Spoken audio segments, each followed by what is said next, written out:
Hello everyone, welcome back to students focus. നമ്മൾ ഇന്ന് discuss ചെയ്യാൻ പോകുന്ന topic legality of object and consideration ആണ്. നമ്മുടെ സെക്ഷൻ 23 അനുസരിച്ച്, ഇന്ത്യൻ കോൺട്രാക്ട് ആക്ടിൻ്റെ സെക്ഷൻ 23 അനുസരിച്ച് നമ്മളുടെ ഏതൊക്കെ കേസിലാണ്, ഏതൊക്കെ ടൈപ്പ് എഗ്രിമെൻറ്റ്സ് നമ്മൾ വച്ചാലാണ് അത് അൺലോഫുള്ളായിട്ട് വരുന്നത്. അതായത് നമ്മളുടെ എഗ്രിമെൻറ്റിലെ കൺസിഡറേഷനും അതിൻ്റെ ഒബ്ജക്റ്റും അൺലോഫുൾ ആണ് എന്ന് നമ്മൾ പറയുന്നത് ഏതൊക്കെ കേസിലാണെന്ന് നമുക്ക് നോക്കാം. ഫസ്റ്റ് വൺ വരുന്നത് when consideration or object is forbidden by law. നമ്മളുടെ നിയമം ചെയ്യരുതെന്ന് പറഞ്ഞ ഏതെങ്കിലും ഒരു കാര്യമാണ് നമ്മളുടെ ഒബ്ജക്റ്റ് അല്ലെങ്കിൽ കൺസിഡറേഷൻ ആയിട്ട് നമ്മളുടെ എഗ്രിമെൻറ്റിൽ വരുന്നതെങ്കിൽ അങ്ങനെയുള്ള എഗ്രിമെൻറ്റ് അൺലോഫുൾ ആണ്. Then when consideration or object defeats the provisions of law. നമ്മളുടെ എഗ്രിമെൻറ്റിലെ കൺസിഡറേഷനോ ഒബ്ജക്റ്റോ നമ്മളുടെ നിയമം പറഞ്ഞിരിക്കുന്ന നിയമത്തിലുള്ള കാര്യങ്ങൾ അതിൻ്റെ പ്രൊവിഷൻസിനെ ഡിഫീറ്റ് ചെയ്യുന്ന രീതിയിലാണെങ്കിൽ, ഇതിൻ്റെ എല്ലാം എക്സാമ്പിൾസ് നമുക്ക് നോക്കാം. Then when it is fraudulent, നമ്മൾ എന്തെങ്കിലും ഫ്രോഡ് ആക്ടിവിറ്റിക്ക് വേണ്ടിയാണ് എഗ്രിമെൻറ്റ് വയ്ക്കുന്നതെങ്കിൽ ആ എഗ്രിമെൻറ്റ് അൺലോഫുള്ളാണ്. Then when consideration defeats any rule for the time being in force in India. ഇന്ത്യയിൽ നിലവിൽ പോകുന്ന ഏതെങ്കിലും റൂളിൻ്റെ, ഏതെങ്കിലും ആക്ടിൻ്റെ നിയമത്തിനെ ഡിഫീറ്റ് ചെയ്യുന്ന രീതിയിലാണ് നമ്മളുടെ എഗ്രിമെൻറ്റിലെ കൺസിഡറേഷൻ എങ്കിലും അത് അൺലോഫുള്ളാണ്. Then when consideration involves injury to the person or property of another. നമ്മളുടെ എഗ്രിമെൻറ്റിലെ കൺസിഡറേഷനായിട്ട് വരുന്നത് ആർക്കെങ്കിലും എന്തെങ്കിലും ഇഞ്ചുറി വരത്തക്ക രീതിയിൽ, അത് ഒന്നുകിൽ ഫിസിക്കൽ ഇഞ്ചുറി ആവാം അല്ലെങ്കിൽ മറ്റെന്തെങ്കിലും രീതിയിലും ആവാം. അല്ലാതെ ഫിസിക്കൽ ഇഞ്ചുറി തന്നെ വേണമെന്നില്ല. ഫിസിക്കൽ ഇഞ്ചുറിയോ അല്ലെങ്കിൽ ആരുടെയെങ്കിലും പ്രോപ്പർട്ടി നശിപ്പിക്കലോ അങ്ങനെയുള്ള എന്തെങ്കിലും രീതിയിലാണ് നമ്മുടെ കൺസിഡറേഷൻ വരുന്നതെങ്കിൽ അതും അൺലോഫുള്ളിൽ വരും. Then when consideration is immoral. നമ്മളുടെ കൺസിഡറേഷൻ ഇമ്മോറൽ ആണെങ്കിൽ, സൊസൈറ്റി ഇമ്മോറൽ എന്ന് പറയുന്ന കാര്യമാണ് നമ്മളുടെ കൺസിഡറേഷനായിട്ട് വരുന്നതെങ്കിൽ, നമ്മുടെ എഗ്രിമെൻറ്റിൽ വരുന്നതെങ്കിൽ അതും അൺലോഫുള്ളാണ്. Then when consideration is oppose to public policy. Public പോളിസിക്ക് എതിരാണ് നമ്മളുടെ ഒബ്ജക്റ്റീവ് അല്ലെങ്കിൽ കൺസിഡറേഷൻ എങ്കിൽ. ഇനി നമ്മൾക്കിതിന് എക്സാമ്പിൾസ് നോക്കാം. ഇപ്പം എക്സാമ്പിൾ, ഞാനും മറ്റൊരാളായിട്ട് എഗ്രിമെൻറ്റ് വയ്ക്കുന്നു. ആ എഗ്രിമെൻറ്റിൽ പറയുന്നത് ഞാൻ ഒരാളെ കാണിച്ചു തരും, അയാളെ നിങ്ങൾ പോയി തല്ലണം അല്ലെങ്കിൽ അയാളെ കൊല്ലണം. അതെന്താണ്, നമ്മുടെ ലോ ചെയ്യരുതെന്ന് പറഞ്ഞിരിക്കുന്ന കാര്യമാണ്. അപ്പോൾ അങ്ങനെയുള്ളൊരു കാര്യത്തിന് എഗ്രിമെൻറ്റ് വെച്ചാൽ അതെന്താണ്, അൺലോഫുള്ളാണ്. പിന്നെ ആരെങ്കിലും ചതിക്കാൻ വേണ്ടി ഞാനും ഒരാളും കൂടി എഗ്രിമെൻറ്റ് വയ്ക്കുന്നു. ഞാനും എൻ്റെ ഒരു ഫ്രണ്ടും കൂടി എഗ്രിമെൻറ്റ് വയ്ക്കുന്നു. നമ്മൾക്ക് ഇങ്ങനെ ഒരാളുണ്ട്, എ എന്ന് പറഞ്ഞ ഒരാളുണ്ട്. അപ്പോൾ മിസ്റ്റർ എയെ നമുക്ക് ചതിയിൽ പെടുത്തിയിട്ട് അയാളുടെ പ്രോപ്പർട്ടി എല്ലാം നമുക്ക് തട്ടിയെടുക്കണം. എന്നിട്ട് നമുക്കത് ഷെയർ ചെയ്തെടുക്കാം. ആ തട്ടിയെടുത്ത പ്രോപ്പർട്ടി നമുക്ക് രണ്ടുപേരും കൂടി ഈക്വലായിട്ട് ഷെയർ ചെയ്യാം എന്നുള്ള രീതിയിലുള്ള എഗ്രിമെൻറ്റ് ഫ്രോഡല്ലേ, അത് അൺലോഫുള്ളാണ്. പിന്നെ ഇപ്പോൾ നിയമം ചെയ്യരുതെന്ന് പറഞ്ഞ കാര്യം അല്ലെങ്കിൽ നിയമത്തിൻ്റെ ആക്റ്റിൽ ഇന്ന പ്രൊവിഷൻസ് ഇപ്പോൾ കൊടുത്തിട്ടുണ്ട്. നമ്മൾ നിലവിൽ ഇന്ന രീതിയിലാണ് ആളുകൾ ചെയ്യേണ്ടത്, അല്ല എഗ്രിമെൻറ്റ് ചെയ്യേണ്ടത്, അങ്ങനെ കുറേ റൂൾസ് ആൻഡ് റെഗുലേഷൻസ് ഇപ്പോൾ ഉണ്ട്. അതിനെ നമ്മൾ വയലേറ്റ് ചെയ്യുന്ന രീതിയിൽ ഉള്ള എഗ്രിമെൻറ്റ്സ്. പിന്നെ ഇപ്പോൾ ആരെങ്കിലും ഒരാളുടെ അടുത്ത് നമ്മൾ പറയുവാണ്, നിങ്ങൾ അയാളെ പോയി തല്ലിയിട്ട് വരുവാണെങ്കിൽ ഞാൻ നിങ്ങൾക്ക് 50,000 rupees തരാം. അപ്പോൾ അത് കറക്റ്റായിട്ടുള്ളൊരു എഗ്രിമെൻ്റ് ആണോ? അല്ല. ഇനി ഏതെങ്കിലും കോപ്പി റൈറ്റ് ആയിട്ടുള്ള, നമ്മൾ കോപ്പി റൈറ്റ് എടുക്കുന്നതിന്, ഇപ്പോൾ ഞാനൊരു ബുക്ക് എഴുതുന്നെങ്കിൽ ആ ബുക്കിന് കോപ്പി റൈറ്റ് എനിക്കാണ് അവകാശമെങ്കിൽ എനിക്കല്ലാതെ വേറെ ആർക്കും ആ ബുക്ക് പബ്ലിഷ് ചെയ്യാൻ പറ്റില്ല. പക്ഷേ അങ്ങനെ കോപ്പി റൈറ്റ് ഉള്ളൊരു ബുക്ക്, ഇപ്പോൾ നിങ്ങൾ വേറൊരാളായിട്ട് എഗ്രിമെൻറ്റ് വയ്ക്കുവാണ്, ഇങ്ങനെ കോപ്പി റൈറ്റ് ഉള്ള ബുക്ക് നമ്മൾക്ക് പബ്ലിഷ് ചെയ്യാം, അല്ലെങ്കിൽ ഞാൻ നിങ്ങൾക്ക് പബ്ലിഷ് ചെയ്ത് തരാം, അതിൻ്റെ വേറെ രീതിയിലൊക്കെ ചെയ്തു തരാം. ആ കോപ്പി റൈറ്റ് ഒന്നും നിങ്ങൾ കാര്യമാക്കണ്ട, അതല്ലാതെ ചെയ്തു തരാം. അപ്പോൾ അതിന് എനിക്കൊരു 50,000 rupees തന്നാൽ മതി. സോ അങ്ങനെയുള്ള എഗ്രിമെൻറ്റ് അൺലോഫുള്ളാണ്. ദെൻ നമ്മളുടെ ഒരു വീട്, ഇപ്പോൾ എ എന്ന് പറഞ്ഞ ഒരാളുണ്ടെന്ന് വിചാരിക്കുക, അയാളുടെ വീട് റെൻറ്റിന് കൊടുക്കുന്നു. ഒരു ലേഡിക്കാണ് റെൻറ്റിന് കൊടുക്കുന്നത്. ഇയാൾക്കറിയാം ആ ലേഡി അവിടെ പ്രോസ്റ്റിറ്റ്യൂഷൻ നടത്താൻ വേണ്ടിയാണ് ആ വീട് റെൻറ്റിന് എടുത്തേക്കുന്നതെന്ന്. പ്രോസ്റ്റിറ്റ്യൂഷൻ നടത്താൻ വേണ്ടിയാണ് വീട് റെൻറ്റിന് എടുക്കുന്നതെന്ന് അറിഞ്ഞുകൊണ്ട് തന്നെ ഇയാൾ ആ വീട് ആ ലേഡിക്ക് റെൻറ്റിന് കൊടുക്കുവാണ്. ആ ലേഡി അവിടെ പ്രോസ്റ്റിറ്റ്യൂഷൻ ആക്ടിവിറ്റീസ് നടത്തിക്കൊണ്ടിരിക്കുകയാണ്. അപ്പോൾ അങ്ങനെയുള്ള കേസിൽ ഇയാൾക്ക് റെൻറ്റ് കറക്റ്റായിട്ട് കിട്ടുന്നില്ല, അല്ലെങ്കിൽ റെൻറ്റിൽ എന്തെങ്കിലും ഡിഫോൾട്ട് അങ്ങനെയൊന്നും പറഞ്ഞ് ആ എഗ്രിമെൻറ്റ് നമുക്ക് ലോഫുള്ളായിട്ട് എക്സിക്യൂട്ട് ചെയ്യാൻ പറ്റില്ല. അത് അൺലോഫുള്ളാണ്. കാരണം എന്താണ്, അതിൻ്റെ കൺസിഡറേഷൻ ഇമ്മോറലാണ്. അതിൻ്റെ പർപ്പസും ഇമ്മോറൽ ആക്ടിവിറ്റി കണ്ടക്ട് ചെയ്യുക എന്നുള്ളതാണ്. പിന്നെ നമ്മളുടെ പബ്ലിക് പോളിസിക്ക് എതിരാണെങ്കിൽ, ഇപ്പോൾ എക്സാമ്പിൾ, നമ്മളുടെ ഗവൺമെൻറ് ഓഫീസസിലൊക്കെ ആളുകളെ റിക്രൂട്ട് ചെയ്യുന്നത് എങ്ങനെയാണ്, PSC എക്സാം നടത്തിയിട്ടാണ്. അപ്പോൾ ഞാൻ നിങ്ങളുടെ അടുത്ത് വന്ന് പറയുന്നു, നിങ്ങളെ ഞാനൊരു ഗവൺമെൻറ് ഓഫീസിലെ ചാർട്ടേഡ് അക്കൗണ്ടൻ്റായിട്ട് അപ്പോയിൻറ്റ് ചെയ്യാം, എനിക്കൊരു 2 lakhs rupees തന്നാൽ മതി. അപ്പോൾ അതെന്താണ്? പബ്ലിക് പോളിസിക്ക് എതിരാണ്. കാരണം ഡിസേർവ്ഡ് ആയിട്ടുള്ള കുറേ ആളുകളുണ്ട്. അവർ കഷ്ടപ്പെട്ട് പഠിച്ച് പരീക്ഷ എഴുതി ഒക്കെ വരുന്ന എന്തിനു വേണ്ടിയാണ്? അവർക്ക് അങ്ങനെയുള്ള പോസ്റ്റ് കിട്ടാൻ വേണ്ടിയാണ്. അപ്പോൾ നിങ്ങൾ അങ്ങനെയൊന്നും ചെയ്യാതെ ഞാൻ ക്യാഷ് വാങ്ങിച്ചിട്ട് നിങ്ങൾക്ക് ആ പോസ്റ്റ് തരാമെന്ന് പറയുവാണ്. സോ അങ്ങനെയുള്ള എഗ്രിമെൻറ്റ്സ് എല്ലാം നമ്മൾക്ക് അൺലോഫുൾ ആണ്. അൺലോഫുൾ എഗ്രിമെൻറ്റ്സ് നമ്മളുടെ പബ്ലിക് പോളിസിക്കും നമ്മുടെ സൊസൈറ്റിക്കും നമ്മളുടെ agreement oppose to public policy എന്നുള്ളത് നമ്മുടെ സൊസൈറ്റിക്ക് എതിരാണ്. അപ്പോൾ അതുകൊണ്ട് തന്നെ അങ്ങനെയുള്ള എഗ്രിമെൻറ്റ് വോയിഡാണ്, വാലിഡ് എഗ്രിമെൻ്റ് അല്ല.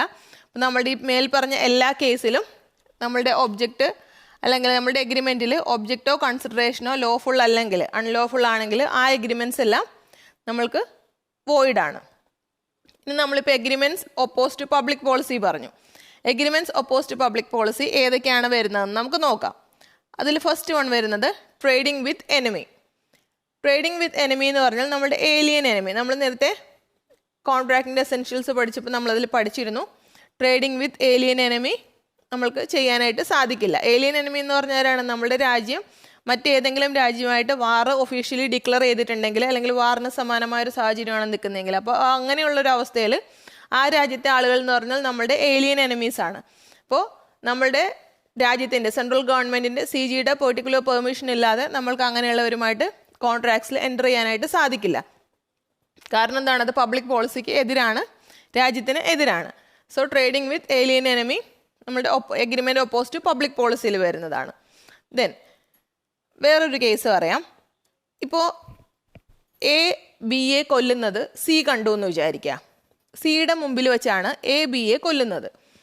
എന്നിട്ട് C അത് കഴിഞ്ഞിട്ട് Aയുടെ അടുത്ത് എന്ന് പറയുവാണ്, നിങ്ങൾ കൊല്ലുന്നതൊക്കെ ഞാൻ കണ്ടു, എല്ലാം ഫുൾ അവിടെ നടന്നത് മൊത്തം ഞാൻ കണ്ടു.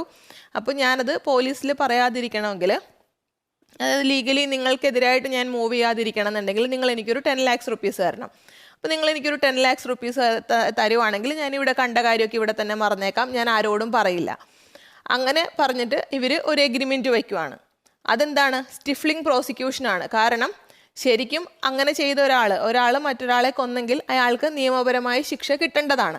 കാരണം കിട്ടിയില്ലെങ്കിൽ എന്താണ്? ഇപ്പം ഇന്ന് ഒരാളെ കൊന്നു എന്നിട്ട് ശിക്ഷയൊന്നും കിട്ടിയില്ലെങ്കിൽ അടുത്ത ദിവസം അയാൾ വേറൊരാളെ കൊല്ലും, അല്ലെങ്കിൽ പിന്നെ എപ്പോഴെങ്കിലും വേറൊരാളെ കൊല്ലും. അയാൾക്ക് പേടിയില്ല, ആരെ കൊന്നാലും അയാൾക്ക് ശിക്ഷയൊന്നും കിട്ടുന്നില്ലല്ലോ. അപ്പോൾ അങ്ങനെ ഒരിക്കലും നമുക്ക് വരാൻ പാടില്ലാത്തതാണ്. അപ്പോൾ അതുകൊണ്ടാണ് എന്തെങ്കിലും തെറ്റ് ചെയ്യുന്നവരെയൊക്കെ നമ്മൾ ശിക്ഷിക്കുന്നത്, പിന്നെ അവർ റിപ്പീറ്റ് ചെയ്യാതിരിക്കാൻ വേണ്ടി. അപ്പോൾ ഈ കേസിൽ എന്താണ്? പ്രോസിക്യൂഷൻ ചെയ്യാതിരിക്കാൻ വേണ്ടി, അതായത് ലീഗലി മൂവ് ചെയ്യാതിരിക്കാനോ അവർക്കെതിരായിട്ട് പറയാതിരിക്കാനോ ഒക്കെ വേണ്ടി ക്യാഷ് ഡിമാൻഡ് ചെയ്തു. അപ്പോൾ ഇങ്ങനെ ഒരു എഗ്രിമെൻറ്റ് വയ്ക്കുന്നു, ആ ക്യാഷ് തന്നിട്ടുണ്ടെങ്കിൽ ഇപ്പം നിങ്ങൾ ഇയാളെ കൊന്ന കാര്യം ഞാൻ ആരോടും പറയില്ല. അപ്പോൾ അത് അയാൾ പ്രോസിക്യൂഷൻ മൂവ് ചെയ്യാതിരിക്കാൻ വേണ്ടി, അല്ലെങ്കിൽ ലീഗലി അയാൾക്കെതിരെ ആക്ഷനൊന്നും വരാതിരിക്കാൻ, ലീഗലി ഞാൻ കൊന്നത് ശരിക്കും ഒരാൾ മറ്റൊരാളെ കൊല്ലുന്നത് കണ്ടാൽ നമ്മളത് ഉറപ്പായിട്ടും പോലീസ് സ്റ്റേഷനിൽ പറയുമോ അങ്ങനെ എന്തെങ്കിലും ചെയ്യേണ്ടതാണ്. കാരണം അയാൾക്കെതിരെ ആക്ഷൻ എടുക്കേണ്ടതാണ്, അയാൾക്ക് ഉറപ്പായിട്ട് ശിക്ഷ കിട്ടേണ്ടതാണ്. അപ്പം അങ്ങനെ ചെയ്യാത്ത രീതിയിലുള്ള എഗ്രിമെൻറ്റ്സ്, അതാണ് സ്റ്റിഫ്ലിംഗ് പ്രോസിക്യൂഷൻ. അതും എഗെയിൻസ്റ്റ് ടു പബ്ലിക് പോളിസിയാണ്. Next one, maintenance and champerty. അതിനിപ്പോൾ ഒരു എക്സാമ്പിളായിട്ട് പറഞ്ഞാൽ, ഇപ്പം നിങ്ങളുടെ ഒരു ഫ്രണ്ടിൻ്റെ പ്രോപ്പർട്ടി, അല്ലെങ്കിൽ നിങ്ങളുടെ ഒരു പ്രോപ്പർട്ടിയാണെന്ന് വിചാരിക്കുക. നിങ്ങളുടെ ഒരു പ്രോപ്പർട്ടി മറ്റൊരാൾ അത് അനധികൃതമായി കൈവശം വെച്ചു. അതായത് ലീഗലി അല്ലാതെ തന്നെ അയാൾ ഫോഴ്സ് ഉപയോഗിച്ചോ മറ്റേതെങ്കിലും രീതിയിൽ നിങ്ങളുടെ പ്രോപ്പർട്ടി അയാൾ കൈക്കലാക്കി. അപ്പോൾ നിങ്ങൾ വന്നിട്ട് എൻ്റെ അടുത്ത് ഹെൽപ്പ് ചോദിക്കുവാണ്, മാം ഇങ്ങനെ ഹെൽപ്പ് ചെയ്യാമോ, അയാൾ എൻ്റെ പ്രോപ്പർട്ടി അയാളുടെ കൈവശം വെച്ചേക്കുവാണ്, എനിക്ക് വിട്ടു തരുന്നില്ല. അപ്പോൾ അതിന് ലീഗലി ഫൈറ്റ് ചെയ്യാനോ എങ്ങനെയെങ്കിലും അയാളുടെ നിന്ന് പ്രോപ്പർട്ടി സ്വന്തമാക്കാൻ ഹെൽപ്പ് ചെയ്യാമോ എന്ന് ചോദിച്ചു. അപ്പോൾ ഞാൻ ഹെൽപ്പ് ചെയ്യാമെന്ന് പറഞ്ഞു. അപ്പോൾ അതിൽ 2 പോസിബിലിറ്റി ഉണ്ട്. ഒന്നുകിൽ ഞാൻ നിങ്ങളെ ഹെൽപ്പ് ചെയ്യുന്നു, അത് അവിടെ വെച്ച് തീരുന്നു, അതായത് നിങ്ങൾക്ക് ഹെൽപ്പ് ചെയ്യാമെന്നൊരു ഉദ്ദേശത്തോടു കൂടി ഞാൻ നിങ്ങളെ ഹെൽപ്പ് ചെയ്യുന്നു. ഇനി അതല്ലെങ്കിൽ ഞാൻ നിങ്ങളോട് പറയുന്നു, ഞാൻ ഹെൽപ്പ് ചെയ്യാം, പക്ഷേ ആ പ്രോപ്പർട്ടി റിലീസ് ചെയ്ത് കിട്ടുമ്പോൾ അതിൻ്റെ ഇത്ര ഷെയർ എനിക്ക് തരണം, അല്ലെങ്കിൽ ഇത്ര വാല്യൂ എനിക്ക് തരണം. ഇപ്പോൾ 10 lakhs rupeesൻ്റെ പ്രോപ്പർട്ടി ആണെങ്കിൽ 2 lakhs അല്ലെങ്കിൽ 5 lakhs rupees എനിക്ക് അതിന് ഷെയർ തരണം, റിവാർഡ് തരണം. അപ്പോൾ ഒന്നുകിൽ അങ്ങനെ എനിക്ക് പറയാം, അല്ലെങ്കിൽ ഞാൻ നിങ്ങളുടെ അടുത്ത് ഹെൽപ്പ് ചെയ്യുന്നു, ഞാൻ റിവാർഡൊന്നും ചോദിക്കുന്നില്ല, നിങ്ങൾ എൻ്റെ അടുത്ത് ഹെൽപ്പ് ചോദിച്ചത് കൊണ്ട് ഞാൻ നിങ്ങളെ അയാളുടെ നിന്ന് പ്രോപ്പർട്ടി നിങ്ങൾ സ്വന്തമാക്കാനായിട്ട് ഹെൽപ്പ് ചെയ്യുന്നു. ഞാൻ നിങ്ങളുടെ അടുത്ത് നിന്ന് റിവാർഡൊന്നും മേടിക്കുന്നില്ല, അല്ലാതെയാണ് നിങ്ങളെ ഹെൽപ്പ് ചെയ്യുന്നതെങ്കിൽ അത് നമ്മൾ മെയിൻ്റനൻസ് എന്ന് പറയും. ഇനി നിങ്ങളുടെ അടുത്ത് നിന്ന് ആ പ്രോപ്പർട്ടി ലീഗലി അത് മറ്റേയാളുടെ കയ്യിൽ നിന്ന് ആ പ്രോപ്പർട്ടി നിങ്ങൾ മേടിക്കാനായിട്ട് ഞാൻ നിങ്ങളെ ഹെൽപ്പ് ചെയ്യുന്നുണ്ട്, ഫിനാൻഷ്യലിയോ ലീഗലിയോ ഒക്കെ ഹെൽപ്പ് ചെയ്യുന്നുണ്ട്. ഹെൽപ്പ് ചെയ്തിട്ട് ലീഗലി നിങ്ങൾക്ക് ആ പ്രോപ്പർട്ടി കിട്ടിക്കഴിയുമ്പോൾ ഞാൻ അതിൻ്റെ ഒരു ഷെയർ അല്ലെങ്കിൽ ഒരു റിവാർഡ് മേടിക്കുന്നുണ്ട്. അതിനെ നമ്മൾ ചാമ്പേർട്ടി എന്ന് പറയും. അപ്പോൾ 2 കേസും ആവാം. എല്ലാ കേസിലും നമ്മൾ ഒരാളെ ഹെൽപ്പ് ചെയ്യുമ്പോൾ അയാളുടെ നിന്ന് ഷെയർ മേടിച്ചോണോ റിവാർഡ് മേടിച്ചോണോ എന്നൊന്നും ഇല്ലല്ലോ. അപ്പോൾ ഇത് രണ്ടും നമ്മളുടെ ഇന്ത്യയിൽ അലൗഡ് ആണ്. മെയിൻ്റനൻസും ചാമ്പേർട്ടി അലൗഡ് ആണ്. ഇപ്പം ഞാൻ പറഞ്ഞ കേസ് എന്തായിരുന്നു? നിങ്ങളുടെ പേരിലുള്ള പ്രോപ്പർട്ടി മറ്റൊരാൾ അനധികൃതമായിട്ട് സ്വന്തമാക്കി. ആ കേസിൽ നമ്മളിപ്പോൾ മെയിൻ്റനൻസും ചാമ്പേർട്ടി പറഞ്ഞപ്പോൾ എന്താണ് അതിൻ്റെ ഒബ്ജക്റ്റീവ്, അതിൻ്റെ ഉദ്ദേശശുദ്ധി എന്ന് പറഞ്ഞാൽ റിയൽ ആണ്, അതായത് ജെനുവിനാണ്. നിങ്ങളുടെ ഒരു പ്രോപ്പർട്ടിയാണ് മറ്റേയാൾ സ്വന്തമാക്കിയത്. നേരെ മറിച്ച് നിങ്ങൾ എൻ്റെ അടുത്ത് വന്ന് നമ്മൾ രണ്ടുപേരും കൂടി എഗ്രിമെൻറ്റ് വയ്ക്കുവാണ്, നമുക്ക് രണ്ടുപേരും കൂടി മിസ്റ്റർ എയെ പറ്റിച്ച് അയാളുടെ പേരിലുള്ള കുറച്ച് പ്രോപ്പർട്ടി നമുക്ക് സ്വന്തമാക്കാം. സ്വന്തമാക്കിയിട്ട് അത് നമ്മൾക്ക് വീതിച്ചെടുക്കാം. ഇപ്പോൾ ഒരു 10 lakhs റുപ്പീസിൻ്റെ പ്രോപ്പർട്ടി, അപ്പോൾ നമുക്ക് മിസ്റ്റർ എയെ പറ്റിച്ചിട്ട് ആ 10 lakhs റുപ്പീസിൻ്റെ പ്രോപ്പർട്ടി കൈക്കലാക്കിയിട്ട് അത് നമ്മൾക്ക് 50-50, 5 lakhs എനിക്കും 5 lakhs നിങ്ങൾക്കും എന്നുള്ള രീതിയിൽ എടുക്കാമെന്ന് പറഞ്ഞ് നമ്മളൊരു എഗ്രിമെൻറ്റ് വെച്ചാൽ അതെന്താണ്? അത് ശരിക്കും നിയമപരമായ ഒരു കാര്യമാണോ? മറ്റേയാളെ ചീറ്റ് ചെയ്ത് പ്രോപ്പർട്ടി സ്വന്തമാക്കിയിട്ട് അത് ഷെയർ ചെയ്യുന്ന കാര്യമാണ് നമ്മൾ പ്ലാൻ ചെയ്യുന്നത്. അങ്ങനെയുള്ള കേസാണെങ്കിൽ അത് ഒപ്പോസ് ടു പബ്ലിക് പോളിസി ആണ്. അല്ലാതെ മെയിൻ്റനൻസ് ആൻഡ് ചാമ്പേർട്ടി എല്ലാ കേസിലും പബ്ലിക് പോളിസി അല്ല, അതിൽ നമ്മളുടെ ഒബ്ജക്റ്റീവ് നോക്കണം. അപ്പോൾ അതുകൊണ്ടാണ് ഇത് ഏത് കേസാണ് അൺറീസണബിൾ ആണെങ്കിൽ അത് വാലിഡ് അല്ല. ആ സമയത്ത് റീസണബിൾ കേസ് ആണെങ്കിൽ, നമ്മൾ ആദ്യം പറഞ്ഞ എക്സാമ്പിളിൽ റീസണബിൾ ആയിരുന്നു, നിങ്ങളുടെ പ്രോപ്പർട്ടി നിങ്ങൾക്ക് തന്നെ സ്വന്തമാക്കാൻ വേണ്ടിയാണ്. പക്ഷെ രണ്ടാമത് പറഞ്ഞ കേസിൽ നമ്മൾക്ക് മറ്റൊരാളെ ചീറ്റ് ചെയ്തിട്ട് അയാളുടെ പ്രോപ്പർട്ടി സ്വന്തമാക്കാനാണ്. സോ നമ്മളുടെ ഒബ്ജക്റ്റീവ് എന്താണ്? റീസണബിൾ ആണോ? അല്ല. അത് നമ്മളുടെ മോട്ടീവ് മലീഷ്യസ് മോട്ടീവാണ്, മറ്റൊരാളെ ചതിക്കുക, അയാളുടെ പ്രോപ്പർട്ടി സ്വന്തമാക്കുക, അത് ഷെയർ ചെയ്തെടുക്കുക, അങ്ങനെയുള്ളതാണ്. സോ അങ്ങനെയുള്ള കേസിൽ നമ്മളുടെ എഗ്രിമെൻറ്റ് വാലിഡ് അല്ല, അത് വോയിഡ് ആണ്. കാരണം അത് ഒപ്പോസ് ടു പബ്ലിക് പോളിസിയാണ്. ഇനി നെക്സ്റ്റ് വൺ വരുന്നത് trafficking relating to public officers and titles.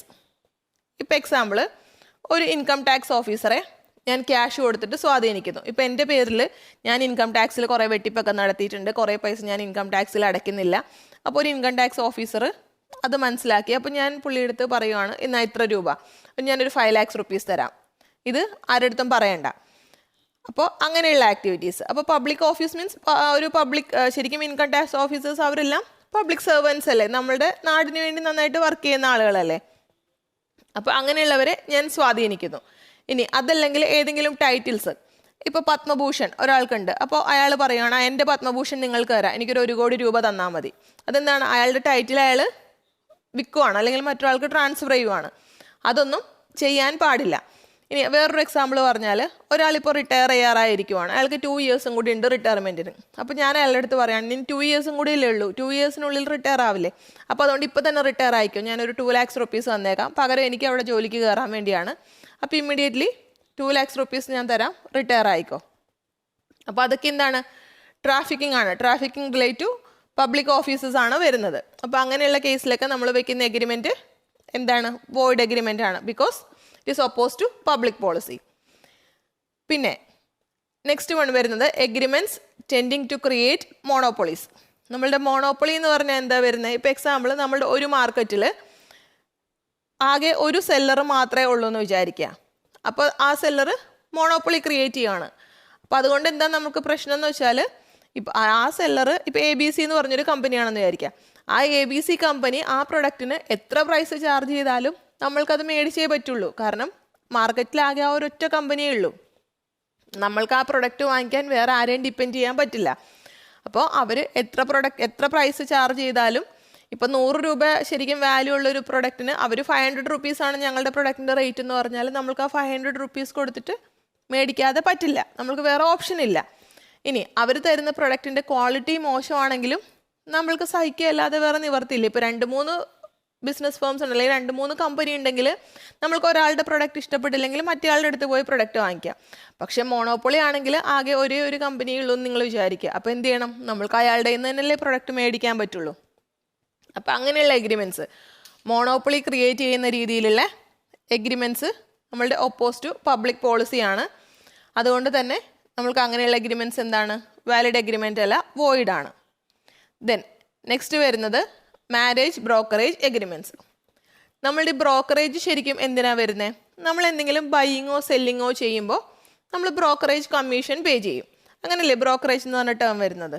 അപ്പോൾ നമ്മളുടെ മാരേജ് എന്ന് പറഞ്ഞാൽ ശരിക്കും ബൈയിങ്ങോ സെല്ലിംഗ് ആണോ? ഇപ്പോൾ ചെറുക്കൻ പെണ്ണിനെ മേടിക്കുന്നു, അല്ലെങ്കിൽ ഒരു പെണ്ണ് ചെറുക്കനെ മേടിക്കുന്നു, അങ്ങനെ നമ്മളുടെ എന്തെങ്കിലും ബൈയിങ്ങോ സെല്ലിംഗ് ആണോ നമ്മളുടെ മാരേജിൽ നടക്കുന്നത്? അല്ല, അതൊരു ഒരു സീക്രട്ട് ആയ ഒരു റിലേഷനാണ് അവിടെ മെയിൻറ്റെയിൻ ആവുന്നത്. അല്ലാതെ എന്തെങ്കിലും ബൈയിങ്ങോ സെല്ലിങ്ങോ അല്ല. നമ്മുടെ സാധനങ്ങൾ മേടിക്കോ വിൽക്കോ ചെയ്യുന്ന പോലത്തെ ഒരു ആക്ടിവിറ്റി അല്ല നമ്മളുടെ മാരേജിൻ്റെ കേസിൽ നടക്കുന്നത്. അപ്പോൾ ഒരാൾ നമ്മളുടെ മാരേജ് ആക്ടിവിറ്റി, ഞാൻ നിങ്ങൾക്ക് ഇങ്ങനെ ഒരു ചെറുക്കനെ കൊണ്ടുതരാം, എനിക്കൊരു 2 lakhs rupees തന്നാൽ മതി, അപ്പോൾ ആ ചെറുക്കന് ഇത്ര രൂപ സ്ത്രീധനം വാങ്ങിക്കുന്ന ഒരു പെണ്ണിനെ തരാം. ഒരു പയ്യനോട് പറയുകയാണ് ഇത്ര രൂപ, ഒരു 25 lakhs സ്ത്രീധനം കിട്ടും, അപ്പോൾ അതിൽ നിന്നൊരു 5 lakhs എനിക്ക് തന്നാൽ മതി, ഞാൻ അങ്ങനെയുള്ള 25 lakhs ഡൗറി തരുന്ന, സ്ത്രീധനം തരുന്ന ടൈപ്പ് ഒരു ലേഡിയെ നിങ്ങൾക്ക് കൊണ്ടുതരാം, അല്ലെങ്കിൽ ഒരു പെൺകുട്ടിയെ നിങ്ങൾക്ക് കൊണ്ടുതരാം. അങ്ങനെയുള്ള എഗ്രിമെൻറ്റ്സ് ഒക്കെ വയ്ക്കുവാണെങ്കിൽ എന്താണ്? അങ്ങനെയുള്ള എഗ്രിമെൻറ്റ്സ് നമ്മളുടെ സൊസൈറ്റിയുടെ സോഷ്യൽ പോളിസിക്ക് എതിരാണ്. കാരണം എന്താണ്? നമ്മുടെ സൊസൈറ്റിയിൽ ഒരു മാരേജ് നടക്കുക എന്ന് പറഞ്ഞാൽ അങ്ങനെ ഒരു കച്ചവടം പോലെയല്ലല്ലോ മാരേജ് നടക്കേണ്ടത്. അപ്പോൾ അതുകൊണ്ട് തന്നെ അങ്ങനെയുള്ള എഗ്രിമെൻറ്റ്സ് എല്ലാം വോയിഡാണ്. അത് പബ്ലിക് പോളിസിക്ക് എതിരായതുകൊണ്ട് തന്നെ. അപ്പോൾ നിങ്ങൾക്കൊരു ഡൗട്ട് തോന്നും, അപ്പോൾ ഇവിടെ ഇഷ്ടംപോലെ മാരേജ് ബ്യൂറോസ് ഉണ്ടല്ലോ, അപ്പോൾ അങ്ങനെയാണെങ്കിൽ അതുമെല്ലാം എതിരാവേണ്ടതല്ലേ എന്ന്. നമ്മളുടെ മാരേജ് ബ്യൂറോസിൽ അവരൊരിക്കലും പറയുന്നില്ല നിങ്ങൾ ഇന്ന പയ്യനെ കെട്ടണം, അപ്പോൾ ആ പയ്യന് ഇത്ര ലക്ഷം രൂപ നിങ്ങൾക്ക് പൈസ തരും. അല്ലെങ്കിൽ ഒരു പയ്യനോട് പറയുന്നു നിങ്ങൾ ഇന്ന ലേഡിയെ, ഇന്ന പെൺകുട്ടിയെ തന്നെ കെട്ടണം, അപ്പോൾ ആ പെൺകുട്ടി 5 lakhs rupees നിങ്ങൾക്ക് ഡൗറി തരും, അല്ലെങ്കിൽ 10 lakhs rupees ഡൗറി തരും, അപ്പോൾ നിങ്ങൾ ആ പെൺകുട്ടിയെ തന്നെ കല്യാണം കഴിക്കണം എന്ന് ഒരു മാരേജ് ബ്യൂറോവും പറയില്ല. അവർ ജസ്റ്റ് ഇൻഫർമേഷൻ പാസ് ചെയ്യുവാണ്. ഇപ്പോൾ ഇന്ന സ്ഥലത്ത് ഇങ്ങനെ ഒരു പെൺകുട്ടിയുണ്ട്, ഇപ്പോൾ എറണാകുളത്ത് ഇങ്ങനെ ഒരു പെൺകുട്ടിയുണ്ട്, അല്ലെങ്കിൽ കോട്ടയത്ത് ഇങ്ങനെ ഒരു പെൺകുട്ടിയുണ്ട്, തിരുവനന്തപുരത്ത് ഇങ്ങനെ 2 പയ്യന്മാരുണ്ട്. അപ്പോൾ അങ്ങനെയുള്ള ഇൻഫർമേഷൻസ് ആണ് അവർ പാസ് ചെയ്യുന്നത്. അതിൽ നിന്ന് നമ്മൾക്ക് ഇഷ്ടമുള്ളതാണ് നമ്മൾ സെലക്ട് ചെയ്യുന്നത്. ഇപ്പം ഞാനൊരു മാരേജ് പ്രപ്പോസലിന് നോക്കുവാണെങ്കിൽ ഞാൻ പല ഓപ്ഷനിൽ നിന്ന് എനിക്കിഷ്ടപ്പെട്ട, എനിക്ക് നല്ലതാണെന്ന് തോന്നുന്നൊരു പയ്യനെയാണ് ഞാൻ സെലക്ട് ചെയ്യുന്നത്. അല്ലാതെ ഒരു മാരേജ് ബ്യൂറോക്കാരും എന്നോട് കമ്പൽ ചെയ്ത് പറയുന്നുണ്ടോ നിങ്ങൾ ഈ പയ്യനെ തന്നെ കല്യാണം കഴിക്കണം, അല്ലെങ്കിൽ ഇപ്പുറത്ത് ഇപ്പോൾ കോഴിക്കോടുള്ള പയ്യനുണ്ട്, ആ പയ്യനെ തന്നെ നിങ്ങൾ കല്യാണം കഴിക്കണം, അങ്ങനെ മാരേജ് ബ്യൂറോസ് പറയുന്നില്ല. അപ്പോൾ അതുകൊണ്ട് തന്നെ മാരേജ് ബ്യൂറോസ് നമ്മളുടെ ഈ കൺസെപ്റ്റിൻ്റെ അണ്ടറിൽ വരുന്നില്ല. കാരണം അവർ ജസ്റ്റ് ഇൻഫർമേഷൻ പാസ് ചെയ്യുകയാണ്, അല്ലാതെ ഒരു റിവാർഡിന് വേണ്ടി അവർ മാരേജ് നടത്താനായിട്ട് നോക്കുന്നില്ല. ഇനി നെക്സ്റ്റ് വൺ വരുന്നത് interference with the course of justice. നമ്മളുടെ കോടതി നടപടി, അതായത് നിയമപരമായ നടപടികൾക്ക് നമ്മൾ എന്തെങ്കിലും രീതിയിൽ എതിര് നിൽക്കുന്നു. ഇപ്പോൾ നേരത്തെ നമ്മൾ പറഞ്ഞ ഒരു എക്സാമ്പിൾ, നിങ്ങൾക്കിത് മാറിപ്പോകാതിരിക്കാൻ വേണ്ടിയാണ് ഞാൻ ഈ എക്സാമ്പിളും കൂടെ പറയുന്നത്. നേരത്തെ നമ്മൾ പറഞ്ഞ 4th പോയിന്റിൽ trafficking relating to public offices and titles, ആ പോയിന്റിൽ നമ്മൾക്ക് എക്സാമ്പിളായിട്ട് പറയാവുന്ന ഒരു കേസ് ഉണ്ട്. അപ്പോൾ നിങ്ങൾക്കിത് കൺഫ്യൂഷൻ ആവാതിരിക്കാൻ വേണ്ടിയാണ്. ഇപ്പം നമ്മൾ ഒരു ജഡ്ജിനെ പൈസ കൊടുത്ത് സ്വാധീനിക്കുന്നു. ഇപ്പോൾ എൻ്റെ ഒരു ഫ്രണ്ടിനെതിരെ എന്തെങ്കിലും ഒരു കേസ് ഉണ്ട്, ആ കേസിൽ എൻ്റെ ഫ്രണ്ടിന് നെഗറ്റീവായിട്ട് അഡ്വേഴ്സായിട്ട് വിധി വരാൻ ചാൻസ് ഉണ്ട്. അപ്പം ഞാൻ ജഡ്ജിൻ്റെ അടുത്ത് പറയുന്നു അവനെതിരെ വിധി പറയരുത്, അല്ലെങ്കിൽ എൻ്റെ ഫ്രണ്ടിനെതിരെ വിധി പറയരുത്, അല്ലെങ്കിൽ അവന് അനുകൂലമായ രീതിയിൽ വിധി പറയണം. അങ്ങനെ ചെയ്യുവാണെങ്കിൽ ഞാനൊരു 5 lakhs rupees നിങ്ങൾക്ക് തരാം. അപ്പോൾ അത് നമ്മൾ പബ്ലിക് ഓഫീസ് അല്ലെങ്കിൽ ജഡ്ജ് എന്താണ് നമ്മളുടെ രാജ്യത്ത് മൊത്തം, അതായത് നമ്മൾ നിയമം പരിപാലിക്കും, നിയമം കാത്തുരക്ഷിക്കും എന്ന് വിചാരിക്കുന്ന ഒരാളല്ലേ ജഡ്ജൊക്കെ. അപ്പോൾ ജഡ്ജിനെ പൈസ കൊടുത്ത് അല്ലെങ്കിൽ കൈക്കൂലി കൊടുത്ത് സ്വാധീനിക്കാൻ ശ്രമിക്കുന്നു. അങ്ങനെയുള്ള ആക്ടിവിറ്റി നമ്മളുടെ ട്രാഫിക്കിംഗ് റിലേഷൻ ടു പബ്ലിക് ഓഫീസസിലാണ് വരുന്നത്. നേരെ മറിച്ച് നമ്മളുടെ interference with the course of justice പറയുവാണെങ്കിൽ, ഇപ്പോൾ ഒരു എ ബിയെ കൊല്ലുന്നത് സി കണ്ടു എന്ന് വിചാരിക്കുക. അപ്പോൾ സി വിറ്റ്നസ് ആണ്. അപ്പോൾ എ സിയുടെ അടുത്ത് പറയുന്നു നിങ്ങൾ നാളെ കോടതിയിൽ ഹാജരാവരുത്, അല്ലെങ്കിൽ നാളെ കോടതിയിൽ ഇതിൻ്റെ ഹിയറിംഗ് ഉണ്ട്, അപ്പോൾ നിങ്ങൾ കോടതിയിൽ ഹാജരാവരുത്, നിങ്ങൾ കണ്ട കാര്യമൊന്നും പറയരുത്. അങ്ങനെ ചെയ്യുവാണെങ്കിൽ ഞാൻ നിങ്ങൾക്ക് 10 lakhs rupees തരാം. അപ്പോൾ അതെന്താണ്? കോഴ്സ് ഓഫ് ജസ്റ്റിസിൽ ഇൻ്റർഫിയർ ചെയ്യുവാണ്, തടസ്സം നിൽക്കുവാണ്. അല്ലെങ്കിൽ ഒരു പോലീസ് ഓഫീസറുടെ അടുത്ത്, ഒരു പോലീസ് ഓഫീസർ ഇപ്പോൾ ഒരാളുടെ കേസ് അന്വേഷിച്ചുകൊണ്ടിരിക്കുകയാണ്. ഇപ്പോൾ എൻ്റെ ഒരു കേസ് ഒരു പോലീസ് ഓഫീസർ അന്വേഷിക്കാമെന്ന് വിചാരിക്കുക. അപ്പോൾ ഞാൻ ആ പോലീസ് ഓഫീസറുടെ അടുത്ത് പറയുന്നു നിങ്ങൾ എനിക്ക് അനുകൂലമായിട്ട് റിപ്പോർട്ട് കൊടുക്കണം, എനിക്കെതിരായിട്ട് ഒന്നും എഴുതരുത്. അപ്പോൾ ശരിക്കും ഞാൻ എന്തെങ്കിലും തെറ്റ് ചെയ്തിട്ടുണ്ടെങ്കിലും ഞാൻ അദ്ദേഹത്തോട് പറയുവാണ് എനിക്കെതിരായിട്ട് നിങ്ങളൊന്നും എഴുതരുത്, എല്ലാം എനിക്ക് ഫേവറബിളായിട്ട് തന്നെ എഴുതണം, അതായത് ഞാൻ നിരപരാധിയാണ്, ഞാനൊരു തെറ്റും ചെയ്തിട്ടില്ല എന്നുള്ള രീതിയിൽ എഴുതണം. അപ്പോൾ അങ്ങനെ നിങ്ങൾ ഇൻവെസ്റ്റിഗേറ്റ് ചെയ്യുകയാണെങ്കിൽ ഞാൻ നിങ്ങൾക്ക് 10 lakhs rupees തരാം. അതെല്ലാം എന്താണ്? Interference with the course of justice ആണ്. അപ്പോൾ അതെല്ലാം എഗെയിൻസ്റ്റ് പബ്ലിക് പോളിസിയാണ്. ദെൻ നെക്സ്റ്റ് വൺ വരുന്നത് നമ്മളുടെ ഇൻട്രസ്റ്റ് എഗെയിൻസ്റ്റ് ഒബ്ലിഗേഷൻ. നമ്മൾ എന്തെങ്കിലും ചെയ്യേണ്ടതായ ഒരു കാര്യം, അതിന് എതിരായിട്ട് ചെയ്യുക. ഇപ്പോൾ എക്സാമ്പിൾ പറഞ്ഞാൽ എനിക്കൊരു കമ്പനി ഉണ്ടെന്ന് വിചാരിക്കുക. ഞാൻ ആ കമ്പനിയിൽ മിസ്റ്റർ എ എന്ന് പറഞ്ഞൊരു സ്റ്റാഫിനെ അപ്പോയിൻ്റ് ചെയ്തിട്ടുണ്ട്.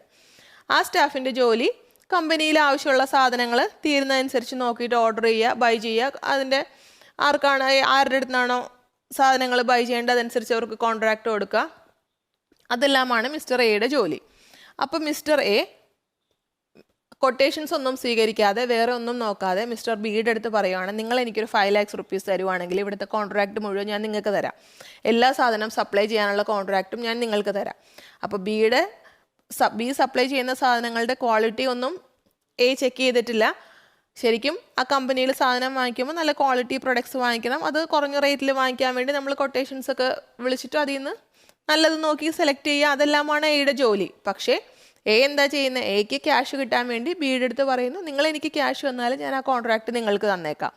അങ്ങനെയുള്ള കേസിൽ കൊടുക്കുന്നത് നമ്മൾ എന്താണ്? ഇൻട്രസ്റ്റ് എഗെയിൻസ്റ്റ് ഒബ്ലിഗേഷൻ ആണ്. കാരണം അത് ഒപ്പോസിറ്റ് പബ്ലിക് പോളിസിയാണ്. അത് ഡിസർവിങ് ആയിട്ട് കുറച്ച് ആളുകൾ വേറെ ഉണ്ടാവും. നല്ല സാധനങ്ങൾ സപ്ലൈ ചെയ്യുന്ന അല്ലെങ്കിൽ വില കുറച്ച് സപ്ലൈ ചെയ്യുന്ന ആളുകൾ വേറെ ഉണ്ടാവും. ആ ഡിസർവിങ് ആയ ആളുകൾക്ക് എതിരെ നമ്മൾ ചെയ്യുവാണ്. അവരുടെ ക്വാളിറ്റി അല്ലെങ്കിൽ അവരുടെ ആ ആക്ടിവിറ്റി നമ്മൾ കൺസിഡർ ചെയ്യാതെ ക്യാഷിന് വേണ്ടി മാത്രം നമ്മൾ ആ ക്യാഷ് റിലേറ്റ് ചെയ്ത് ക്യാഷ് കിട്ടാൻ വേണ്ടി മാത്രം മറ്റൊരാൾക്ക് വെറുതെ കൊടുക്കുവാണ് ക്യാഷ് മേടിച്ചിട്ട്. സോ അതെല്ലാം ഇൻട്രസ്റ്റ് എഗെയിൻസ്റ്റ് ഒബ്ലിഗേഷൻ ആണ് വരുന്നത്. ദെൻ നെക്സ്റ്റ് വരുന്നത് കൺസിഡറേഷൻ അൺലോഫുൾ ഇൻ പാർട്ട്. അതെങ്ങനെയാണ് വരുന്നതെന്ന് വെച്ചാൽ അൺലോഫുൾ ഇൻ പാർട്ട് എന്ന് പറഞ്ഞാൽ നമ്മളുടെ നിയമത്തിൽ പറയുന്നത് നമ്മൾക്ക് കൺസിഡറേഷൻ ഇപ്പോൾ ഒരു ലോഫുൾ കാര്യത്തിനും ഒരു അൺലോഫുൾ കാര്യത്തിനും കൂടെ ഒന്നിച്ചാണ് കൺസിഡറേഷൻ കൊടുക്കുന്നതെന്ന് വിചാരിക്കുക. അതിനിപ്പോൾ ഞാൻ എക്സാമ്പിൾ പറയാം. ഇപ്പം മിസ്റ്റർ എ ഒരു കമ്പനി നടത്തുന്നു. മിസ്റ്റർ എയുടെ കമ്പനിയിൽ ഒരു സൈഡിൽ, അതായത് കമ്പനി ഒരു കമ്പനിയേ ഉള്ളൂ, എ ലിമിറ്റഡ് എന്നാണ് കമ്പനിയുടെ പേരെന്ന് വിചാരിക്കുക. എ ലിമിറ്റഡിൽ കുറച്ച് ലോഫുള്ളായ ആക്ടിവിറ്റീസ് നടക്കുന്നുണ്ട്, കുറച്ച് അൺലോഫുള്ളായ ആക്ടിവിറ്റീസ് നടക്കുന്നുണ്ട്. എക്സാമ്പിൾ ഇപ്പോൾ എ കമ്പനി നടത്തുവാണെങ്കിൽ ഇവിടെ ലോഫുള്ളായ ആക്ടിവിറ്റീസ്, ഇവിടെ അൺലോഫുള്ളായ ആക്ടിവിറ്റീസ്, 2 ആക്ടിവിറ്റീസും ആ കമ്പനിയിൽ നടക്കുന്നുണ്ട്. എ ബിയെ റിക്രൂട്ട് ചെയ്യുന്നു. ബിക്ക് 20,000 rupees സാലറി ഓഫർ ചെയ്യുന്നു. 20,000 rupees സാലറി ഓഫർ ചെയ്തിട്ട് അത് എന്തിനാണ്? ഈ കാര്യങ്ങൾ മൊത്തം നോക്കാൻ വേണ്ടി. ഈ ലോഫുള്ളായ കാര്യവും നോക്കണം, അൺലോഫുള്ളായ കാര്യങ്ങളും നോക്കണം. അപ്പോൾ അതിൻ്റെ എല്ലാം ഇൻചാർജായിട്ട് സൂപ്രണ്ടൻ്റായിട്ട് ബിയെ അപ്പോയിൻറ്റ് ചെയ്യുന്നു. 20,000 rupees സാലറിയും ഫിക്സ് ചെയ്യുന്നു. ബിയുടെ ഈ സാലറിയിൽ 2 കാര്യങ്ങളും ഇൻവോൾവ് ആണ്. ലോഫുള്ളായ കാര്യങ്ങളും വാച്ച് ചെയ്യുക, അതിൻ്റെ ആക്ടിവിറ്റീസ് നോക്കുക, അൺലോഫുള്ളായ കാര്യങ്ങൾ നോക്കുക, അത് മോണിറ്റർ ചെയ്യുക, സൂപ്പർവൈസ് ചെയ്യുക, അതെല്ലാം വരുവാണ്. അപ്പോൾ ഈ കേസിൽ നമ്മളുടെ കൺസിഡറേഷൻ എന്താണ്? അൺലോഫുള്ളാണ്. ഇതിൽ ശരിക്കും സെപ്പറേറ്റ് ആയിട്ടാണ് പറഞ്ഞിരുന്നെങ്കിൽ ഇപ്പോൾ ലോഫുള്ളായ കാര്യങ്ങൾ നോക്കുന്നതിന് 10,000 rupees അൺലോഫുള്ളായ കാര്യങ്ങൾ നോക്കുന്നതിന് 10,000 rupees, അങ്ങനെ ടോട്ടൽ 20,000 എന്ന് സ്പ്ലിറ്റ് ചെയ്താണ് പറഞ്ഞെങ്കിൽ നമ്മളുടെ അൺലോഫുള്ളായ കാര്യത്തിൻ്റെ മാത്രമേ വോയിഡ് ആവുന്നുള്ളൂ. ലോഫുള്ളായ കാര്യത്തിന് നമ്മൾക്കത് സെപ്പറേറ്റ് ചെയ്ത് അത് വോയിഡ് ആവാതെ നമ്മൾക്ക് കീപ്പ് ചെയ്യാൻ സാധിക്കും. കാരണം അത് വാലിഡ് ആണ്, അത് ലോഫുള്ളായ കാര്യമല്ലേ. പക്ഷേ ഈ കേസിൽ നമ്മൾ പറഞ്ഞ എക്സാമ്പിളിൽ 20,000 rupees ഒന്നിച്ച് സാലറി ഫിക്സ് ചെയ്തേക്കുവാണ്. അതിൽ ലോഫുള്ളായ കാര്യം ചെയ്യുന്നതിന് എത്ര, അൺലോഫുള്ളായ കാര്യം ചെയ്യുന്നതിന് എത്ര എന്ന് പറഞ്ഞിട്ടില്ല.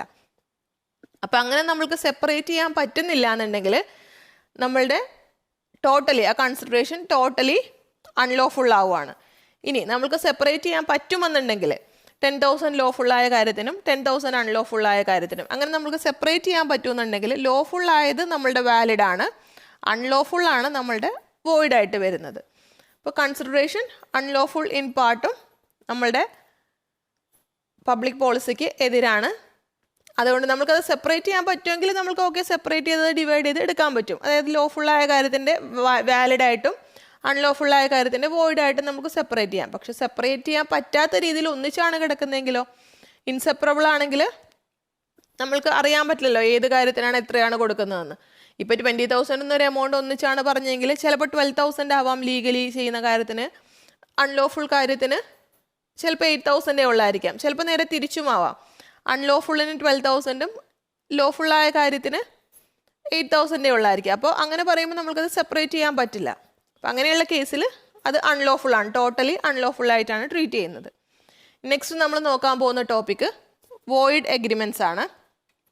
ഏതൊക്കെ ടൈപ്പ് എഗ്രിമെൻറ്റ്സ് ആണ് വോയിഡ് എഗ്രിമെൻറ്റ്സ് ആവുന്നത്?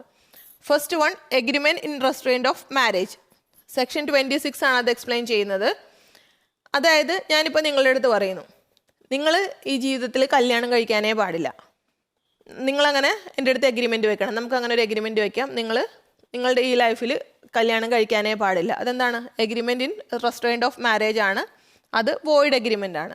അതിനൊരു എക്സെപ്ഷൻ വരുന്നത് മൈനറുടെ കേസിൽ മാത്രമാണ്. ഇപ്പോൾ മൈനർ കല്യാണം കഴിക്കാൻ പോകുമ്പോൾ മൈനറുടെ പാരൻറ്റ് പറയുവാണ് ഇപ്പോൾ കല്യാണം കഴിക്കാൻ പറ്റില്ല എന്ന്. മൈനറുടെ പാരൻറ്റ് പറഞ്ഞാൽ കുഴപ്പമില്ല. അതായത് മൈനറുടെ കേസിൽ അത് എക്സെപ്ഷനാണ്. ബട്ട് നോർമൽ കേസിൽ മൈനർ അല്ല എങ്കിൽ ആൾ മേജർ ആണെങ്കിൽ അത് അയാളുടെ ഇഷ്ടമാണ് ആരെ കല്യാണം കഴിക്കണം എന്നുള്ളത്, അല്ലെങ്കിൽ എപ്പോൾ കല്യാണം കഴിക്കണം എന്നുള്ളത്.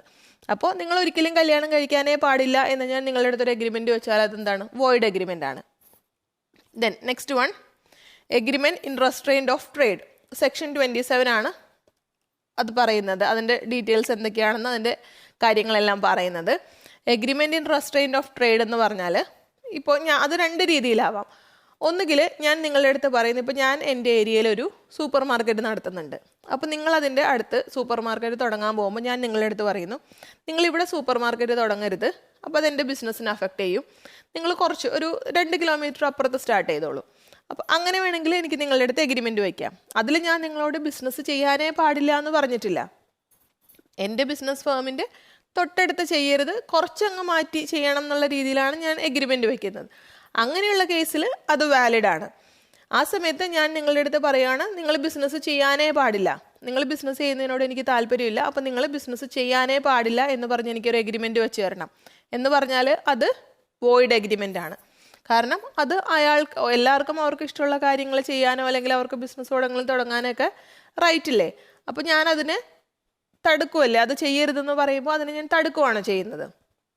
അപ്പോൾ അതുകൊണ്ട് തന്നെ agreement in restraint of trade നമ്മളുടെ വോയിഡ് എഗ്രിമെൻറ്റ്സിൽ വരുന്നതാണ്. ഇനി അതിന് എക്സെപ്ഷൻസ് ഉണ്ട്. എക്സെപ്ഷൻസ് എന്തൊക്കെയാണെന്ന് വെച്ചാൽ, ഒരാൾ ഇപ്പോൾ ഞാനൊരു ബിസിനസ് നടത്തിക്കൊണ്ടിരിക്കുകയാണ്. ഞാൻ ആ ബിസിനസ്സും അതിൻ്റെ ഗുഡ് വിൽ ഉൾപ്പെടെ ഞാൻ ആ ബിസിനസ് മറ്റൊരാൾക്ക് സെല്ല് ചെയ്യുവാണെന്ന് വിചാരിക്കുക. ഞാൻ സെല്ല് ചെയ്ത് കഴിഞ്ഞിട്ട് അതിൻ്റെ തൊട്ടപ്പുറത്ത് തന്നെ ഞാൻ പിന്നെയും പോയി ബിസിനസ് തുടങ്ങിയാൽ അത് ഇയാളുടെ ബിസിനസ്സിനെ അഫക്റ്റ് ചെയ്യില്ല. ഇപ്പോൾ എക്സാമ്പിൾ, ഞാൻ കേക്ക് മാനുഫാക്ചർ ചെയ്യുന്നൊരു കമ്പനിയാണ്. അപ്പോൾ എൻ്റെ കേക്ക് എല്ലാവരും അറിയപ്പെടുന്ന നല്ല പല വെറൈറ്റീസ് കേക്ക് ഉണ്ട്, എല്ലാവർക്കും ഭയങ്കര ഇഷ്ടമാണ്. അപ്പം അറിയപ്പെടുന്നൊരു ബ്രാൻഡാണ് എൻ്റെ കേക്കിൻ്റെ ബ്രാൻഡ് എന്ന് വിചാരിക്കാം. അപ്പം ഞാൻ എൻ്റെ കേക്കിൻ്റെ ബിസിനസ് മിസ്റ്റർ എക്ക് സെല്ല് ചെയ്തു. എക്ക് സെല്ല് ചെയ്തിട്ട് അടുത്ത ദിവസം അതിൻ്റെ തൊട്ടപ്പുറത്ത് ഞാൻ വേറെ ഈ സെയിം കേക്കിൻ്റെ തന്നെ വേറൊരു ബിസിനസ് തുടങ്ങുവാണ് തൊട്ടപ്പുറത്ത്. അപ്പോൾ അത് മിസ്റ്റർ എയുടെ ബിസിനസ്സിനെ അഫക്റ്റ് ചെയ്യുന്നില്ല. അപ്പോൾ അങ്ങനെയുള്ള കേസിൽ വേണമെങ്കിൽ എഗ്രിമെൻറ്റ് ഇപ്പോൾ വയ്ക്കാൻ പറ്റും. ഒരു സ്പെസിഫൈഡ് ലൊക്കാലിറ്റിയിൽ അല്ലെങ്കിൽ ഇത്ര ഏരിയ ലിമിറ്റിൽ, ഇപ്പോൾ ഇതിൻ്റെ തൊട്ടടുത്ത് ബിസിനസ് ഈ സെയിം ബിസിനസ് ചെയ്യാൻ പാടില്ല. കുറച്ച് മാറിയിട്ടാണെങ്കിൽ കുഴപ്പമില്ല, കാരണം ഇവിടെ ഒരു ബിസിനസ് ചെയ്യുമ്പോൾ 5-10 കിലോമീറ്റർ അപ്പുറത്തൊക്കെ ചെയ്താൽ കുഴപ്പമില്ലല്ലോ. പക്ഷേ തൊട്ടടുത്ത് ചെയ്യാൻ പാടില്ല, ലോക്കൽ ലിമിറ്റ്സിൽ അല്ലെങ്കിൽ തൊട്ടടുത്ത്, അല്ലെങ്കിൽ ഇത്ര പീരീഡിലോട്ട് ചെയ്യാൻ പാടില്ല. അങ്ങനെയുള്ള എഗ്രിമെൻറ്റ്സ് ഒക്കെ വെച്ചാൽ അത് agreement in restraint of trade വരുന്നില്ല. അതുപോലെ തന്നെ നമ്മളുടെ പാർട്ട്ണർഷിപ്പ് ആക്ടിൻ്റെ സെക്ഷൻ 36 പറയുന്നുണ്ട്, ഇപ്പോൾ ഒരു പാർട്ട്ണർ ആ പാർട്ട്ണർഷിപ്പ് ഫേം എന്തെങ്കിലും ഒരു സ്പെസിഫൈഡ് ആക്ടിവിറ്റി ചെയ്തുകൊണ്ടിരിക്കുന്ന പാർട്ട്ണർഷിപ്പ് ഫേം ആണെന്ന് വിചാരിക്കുക. അവരെന്തെങ്കിലും സർവീസസ് അല്ലെങ്കിൽ ഗുഡ്സ് വിൽക്കുന്നതോ എന്തെങ്കിലും ഒരു സ്പെസിഫിക് ആക്ടിവിറ്റിയാണ് ചെയ്യുന്നത്. അപ്പോൾ അതിൽ നിന്ന് ഒരു പാർട്ട്ണർ മാത്രം പുറത്തു പോകുന്നു. ആ പുറത്തു പോകുന്ന പാർട്ട്ണറുടെ അടുത്ത് വേണമെങ്കിൽ ആ പാർട്ട്ണർഷിപ്പ് ഫേമിൽ ബാക്കി കണ്ടിന്യൂ ചെയ്യുന്ന പാർട്ട്നേഴ്സിന് പറയാൻ സാധിക്കും, ഈ സെയിം ബിസിനസ് ഇവിടെ തൊട്ടടുത്ത് ഇനി ചെയ്യാൻ പാടില്ല, കാരണം ഇവിടെ ഈ ബിസിനസ് ഞങ്ങൾ ചെയ്തുകൊണ്ടിരിക്കുമല്ലേ. അപ്പോൾ ഒരു സ്പെസിഫൈഡ് പീരീഡിലേക്ക് അല്ലെങ്കിൽ ഒരു വിത്തിൻ ദ ലൊക്കാലിറ്റി ഇത്ര കിലോമീറ്ററിനകത്ത് അങ്ങനെയൊന്നും ഈ ബിസിനസ് ചെയ്യാൻ പാടില്ല എന്നുള്ള രീതിയിൽ വേണമെങ്കിൽ എഗ്രിമെൻറ്റ് വയ്ക്കാൻ പറ്റും. അതുപോലെ ഇപ്പോൾ ചില ജോലി സ്ഥലത്തുനിന്ന് നമ്മൾ പോകുമ്പോഴത്തേക്കും, അല്ലെങ്കിൽ ചില ജോലി സ്ഥലത്ത് നമ്മൾ വർക്ക് ചെയ്യുമ്പോൾ നമ്മൾ തരുന്ന എഗ്രിമെൻറ്റിൽ അവർ പറയാറുണ്ട്, ഈ സെയിം ആക്ടിവിറ്റി നിങ്ങൾ ചെയ്യാൻ പാടില്ല. കാരണം എന്താണ്, ആ ബിസിനസ് ഫേം ആ ആക്ടിവിറ്റി ചെയ്തുകൊണ്ടിരിക്കുകയാണ്. അപ്പോൾ അവിടെ സ്റ്റാഫായിട്ട് ഇരുന്നു കൊണ്ട് നിങ്ങളിത് സെപ്പറേറ്റ് ചെയ്യാനായിട്ട് പാടില്ല. അപ്പോൾ അങ്ങനെയുള്ള കാര്യങ്ങളൊക്കെയാണ് ഇതിന് എക്സെപ്ഷനായിട്ട് വരുന്നത്. പിന്നെ അതുപോലെ ഇപ്പോൾ ഒരു ഡോക്ടർ, ഇപ്പോൾ ഞാനൊരു ഡോക്ടറാണെങ്കിൽ എൻ്റെ കീഴിൽ ഒരു ജൂനിയറായിട്ടൊരു ഡോക്ടർ പ്രാക്ടീസ് ചെയ്യുന്നു. അപ്പോൾ എനിക്ക് വേണമെങ്കിൽ ആ ഡോക്ടറിൻ്റെ അടുത്ത് പറയാം, ഇപ്പോൾ ഇവിടെ പ്രാക്ടീസ് ചെയ്തുകൊണ്ടിരിക്കുമ്പോൾ ഈ 2 ഇയേഴ്സിലേക്ക് അല്ലെങ്കിൽ 1 ഇയറിലേക്ക് നിങ്ങൾ വേറെ ഇൻഡിവിജ്വലായിട്ട് പ്രാക്ടീസ് ചെയ്യാൻ പാടില്ല. അപ്പോൾ അങ്ങനെ ചെയ്താൽ അത് ബ്രീച്ചായിട്ട് വരും. അപ്പോൾ നിങ്ങൾ അങ്ങനെ ചെയ്യാനായിട്ട് പാടില്ല. നിങ്ങൾ 1 വർഷം അല്ലെങ്കിൽ 2 വർഷം എത്ര പീരീഡാണോ ഇവിടെ പ്രാക്ടീസ് ചെയ്യുന്നത്, എൻ്റെ ജൂനിയറായിട്ട് പ്രാക്ടീസ് ചെയ്യുന്നത്, ആ സമയത്ത് നിങ്ങൾക്ക് ഇൻഡിവിജ്വൽ പ്രാക്ടീസ് പാടില്ല എന്നുള്ള രീതിയിൽ വേണമെങ്കിൽ നമ്മൾക്ക് എഗ്രിമെൻറ്റ് വയ്ക്കാൻ സാധിക്കും. ആ സമയത്ത് നിങ്ങൾ എല്ലാ കാലത്തും എൻ്റെ ജൂനിയർ ആയിരിക്കണം, നിങ്ങൾ ഒരു കാലത്തും ഇൻഡിവിജ്വലായിട്ട് പ്രാക്ടീസ് ചെയ്യാൻ പാടില്ല, അല്ലെങ്കിൽ നിങ്ങൾ ഒരു കാലത്തും സെപ്പറേറ്റ് ബിസിനസ് ചെയ്യാൻ പാടില്ല, അങ്ങനെയുള്ള രീതിയിലൊക്കെ നമ്മൾ വെക്കുന്ന എഗ്രിമെൻറ്റ് വോയിഡ് എഗ്രിമെൻറ്റ്സ് ആണ്. അത് ഒരിക്കലും വാലിഡ് ആവില്ല. ദെൻ നമ്മുടെ നെക്സ്റ്റ് വൺ വരുന്നത് agreement in restrain of legal proceedings. എന്തെങ്കിലും ലീഗൽ പ്രൊസീഡിങ്സ് ആരെങ്കിലും ചെയ്യുമ്പോൾ നമ്മൾ അതിനെ എതിർക്കത്തക്ക രീതിയിൽ, കാരണം അത് തടസ്സപ്പെടുത്ത രീതിയിലുള്ള എഗ്രിമെൻറ്റ്സ് വയ്ക്കുന്നു.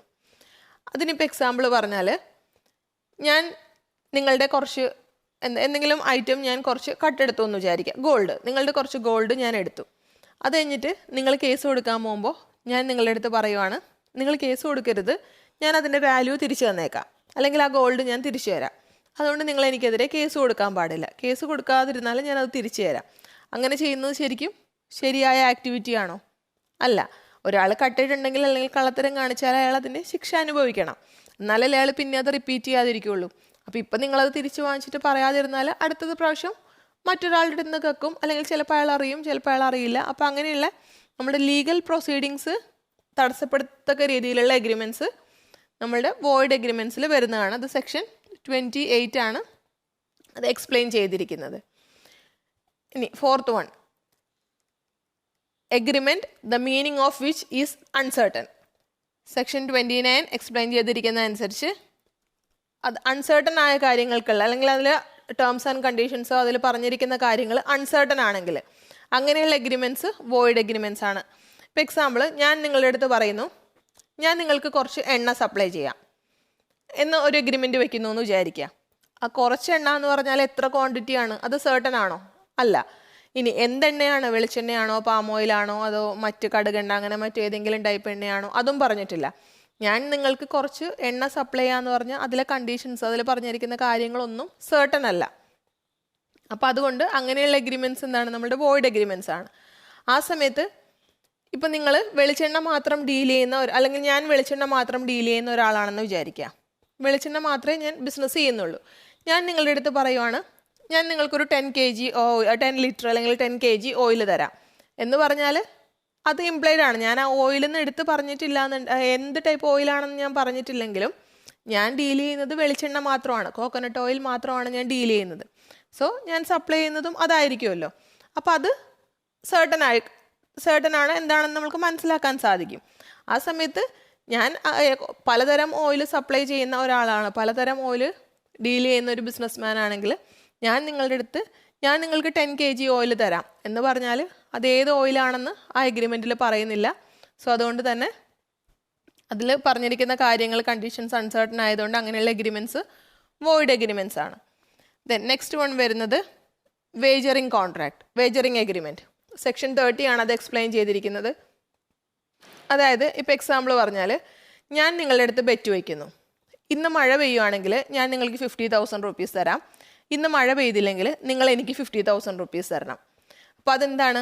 നമ്മളൊരു എഗ്രിമെൻറ്റ് വെച്ച് എന്തിനു വേണ്ടിയാണ്? സർട്ടൺ സം ഓഫ് മണി പേ ചെയ്യും, ഒരു അൺസർട്ടൺ ഇവൻറ്റിനെ ബേസ് ചെയ്തിട്ടാണ് നമ്മൾ വച്ചേക്കുന്നത്. ഇന്ന് മഴ പെയ്യുവാണെങ്കിൽ ഞാൻ നിങ്ങൾക്ക് 50,000 rupees തരാം, മഴ പെയ്തില്ലെങ്കിൽ നിങ്ങൾ എനിക്ക് 50,000 rupees തരണം. സോ അങ്ങനെയുള്ള എഗ്രിമെൻറ്റ്സിനെയാണ് നമ്മൾ വേജറിങ് എഗ്രിമെൻറ്റ്സിൽ വരുന്നത്, അങ്ങനെയുള്ള ടൈപ്പ് എഗ്രിമെൻറ്റ്സ്. അപ്പോൾ ഒരു എഗ്രിമെൻറ്റ് വേജർ ആവണമെങ്കിൽ അതിന് കുറച്ച് ക്രൈറ്റീരിയാസ് സാറ്റിസ്ഫൈ ചെയ്യേണ്ടതുണ്ട്. അതിൽ ഫസ്റ്റ് വൺ വരുന്നത്, there must be a promise to pay money or money's worth. നമ്മൾ ഇത്ര രൂപ കൊടുക്കാം അല്ലെങ്കിൽ ഇത്ര രൂപ തരാം എന്നൊരു ആ എഗ്രിമെൻറ്റിൽ പറഞ്ഞിട്ടുണ്ടാവണം.